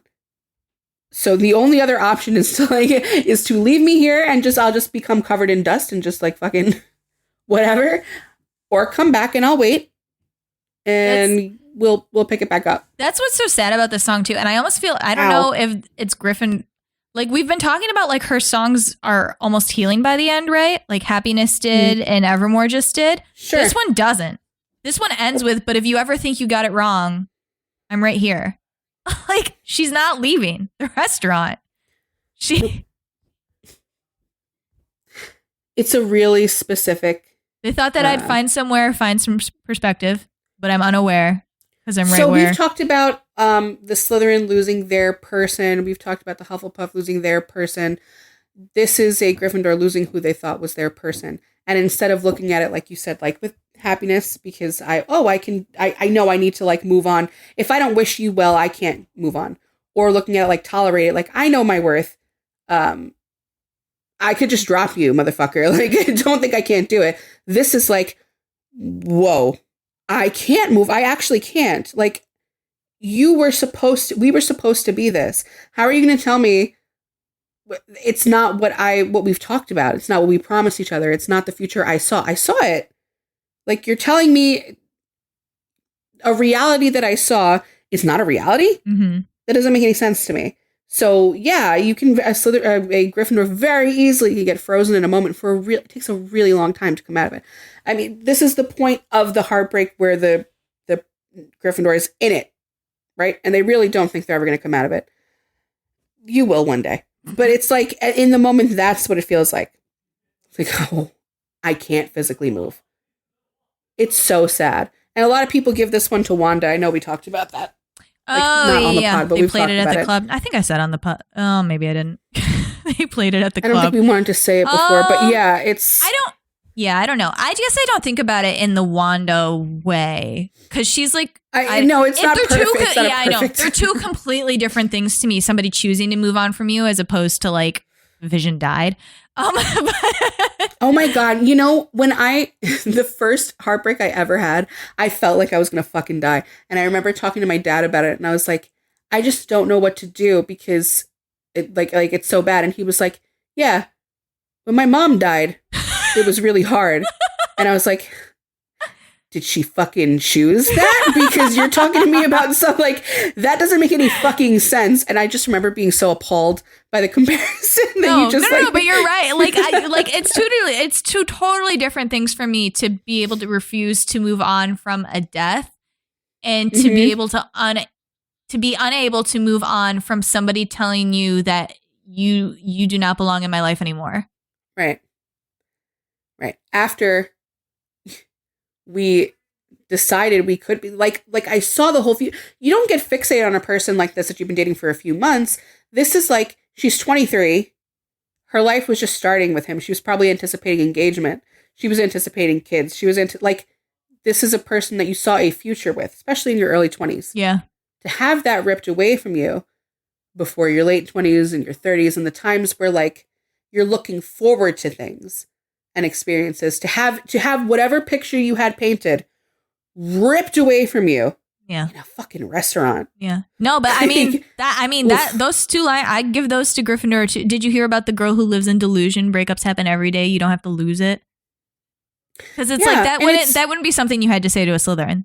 They'd be like, yeah, I know, I'm getting there. Like, obviously. No, but you know how I read it? I read it as this is like sometimes when I talk to myself, where like I'll be like really upset about something and I'm like, you're being fucking stupid. Like, you know, you don't have to. This is an illogical feeling. What are you doing? But it doesn't matter. I'm still going to feel it. Like, it doesn't matter that I can put logic to the emotion. She responds with the fantasy. She's like, but you're still sitting in front of me when I was the one that you want. Ugh. It's sad. This is just sad. All these songs are sad. It's a depressing album. It's so depressing. Let's wrap it up with it's time to go. That's the last song. Yeah. It's time to go. All right, this is like the grown-up moment I knew. Yeah, it's very. Oh yeah, it's very Slytherin. It's like. I get that. Yeah, Slytherins know, right? Like, as much as you may love somebody, or you may be like, that's my person. They know when it's time. Like, they're not there to hurt themselves. It's like you could almost go back to fucking I did something bad and be like, leave before you get left. Like. Yeah, that's true. Yeah, but it's not even necessarily like breaking up before the breakup happens. It can sometimes just be like, this isn't. Sorry to call back to fucking 1989. I broke up because he was too nice to do it. So we don't talk anymore. Yeah. So it can be situations like that where it's just like, this isn't going to go anywhere productive. So it's time to go. So, yeah. And she's literally saying those lines, right? Yeah. Like, I know this body ache. This is a familiar ache. I've already learned from the past that this is like, I understand from my own experiences, giving up can be the strong thing, can be the right thing. Running sometimes is too. Sometimes you have to walk out. Like, it's, you'll know it. You'll know it in your soul when it's time to drop all this shit. And she's describing how he's got my past frozen behind glass. She's like, I'm not that person anymore. I've got me. Like, it's time to, She's describing death by a thousand same thing. Cuts too. She's describing, yes, she's like the snaps from the same little breaks in your soul. Yep. It's also in the beginning. She's talking about a friend. Mm-hmm. You know, like it's all these different kinds of betrayals, right? Like when you know it's time to cut loose. Okay, someone got one over on me, right? Like, I believed in this person, and I was believing whatever the facade was. They were talking shit about me behind my back the whole time. Same thing with, like, what is it, 20 years at your job, and then the son of the boss gets the spot that was yours. These are unfair things that are happening to her. Or trying to stay for the kids. Like, no, it's sometimes you have to fucking go. Slytherins are doing that all the time. Like, is it best to make this choice or this choice? And she's like, describe, like, this is when I, like, because Slytherins could very easily be like, no, I can make this work, and this is how I'm going to do it. But she's saying that she has, like, visualized through that and is like, no. Like, it's time. Yeah, and you're right. And then sometimes giving up is the wrong thing. Sometimes to run is the brave thing. Sometimes walking out is the one thing that will find you the right thing. Yeah. like, this is the better Yeah. option, and it's gonna hurt, but it's time to go. It's a good way to close it out because this whole album is about so many different kinds of loss and so many feelings of just like different kinds of pain. Mhm. And it ends with this, like, it's imparting a lesson to you. Like, yes, you guys out in the world have gone through all of these things, all of these horrible things, but there's no shame in, like, sometimes just giving up and in just saying, like, the situation isn't working for me. So, no, I don't have to tolerate it. I don't have to deal with any of this shit. I can just, like, no, I don't have to sit here and live in delusion forever. I can get up and walk out. So I like that it's, I know it was a bonus track, but it is where the album technically ends. So. Yep. I like it. I do too. So that was 5 Slytherin and 5 Ravenclaw songs. 3 Hufflepuff, 3 Gryffindor. Rachel and I feel very strongly that this is a Ravenclaw album. So Yeah, we do. So you guys get one. You got it. You did You it. got it. I know it's... You had to know most of these were going to be Slytherin, okay? So don't get mad at us. She actually has more Gryffindor albums. Stop. Since we gave Lover to her, to Gryffindor. Oh, no. Mm-hmm. Well, I have a theory about We don't Taylor know what that Midnight's she really, is yet, so... She really likes to tap into the hive mind of insane Gryffindors. We haven't done I don't Midnight's, know why. so we don't know. She just likes to put the hat on and visit. I don't get it. And I have a feeling TTPD is going to be Slytherin. But Dude, I'm telling you right now, if it's not Slytherin, it's Gryffindor.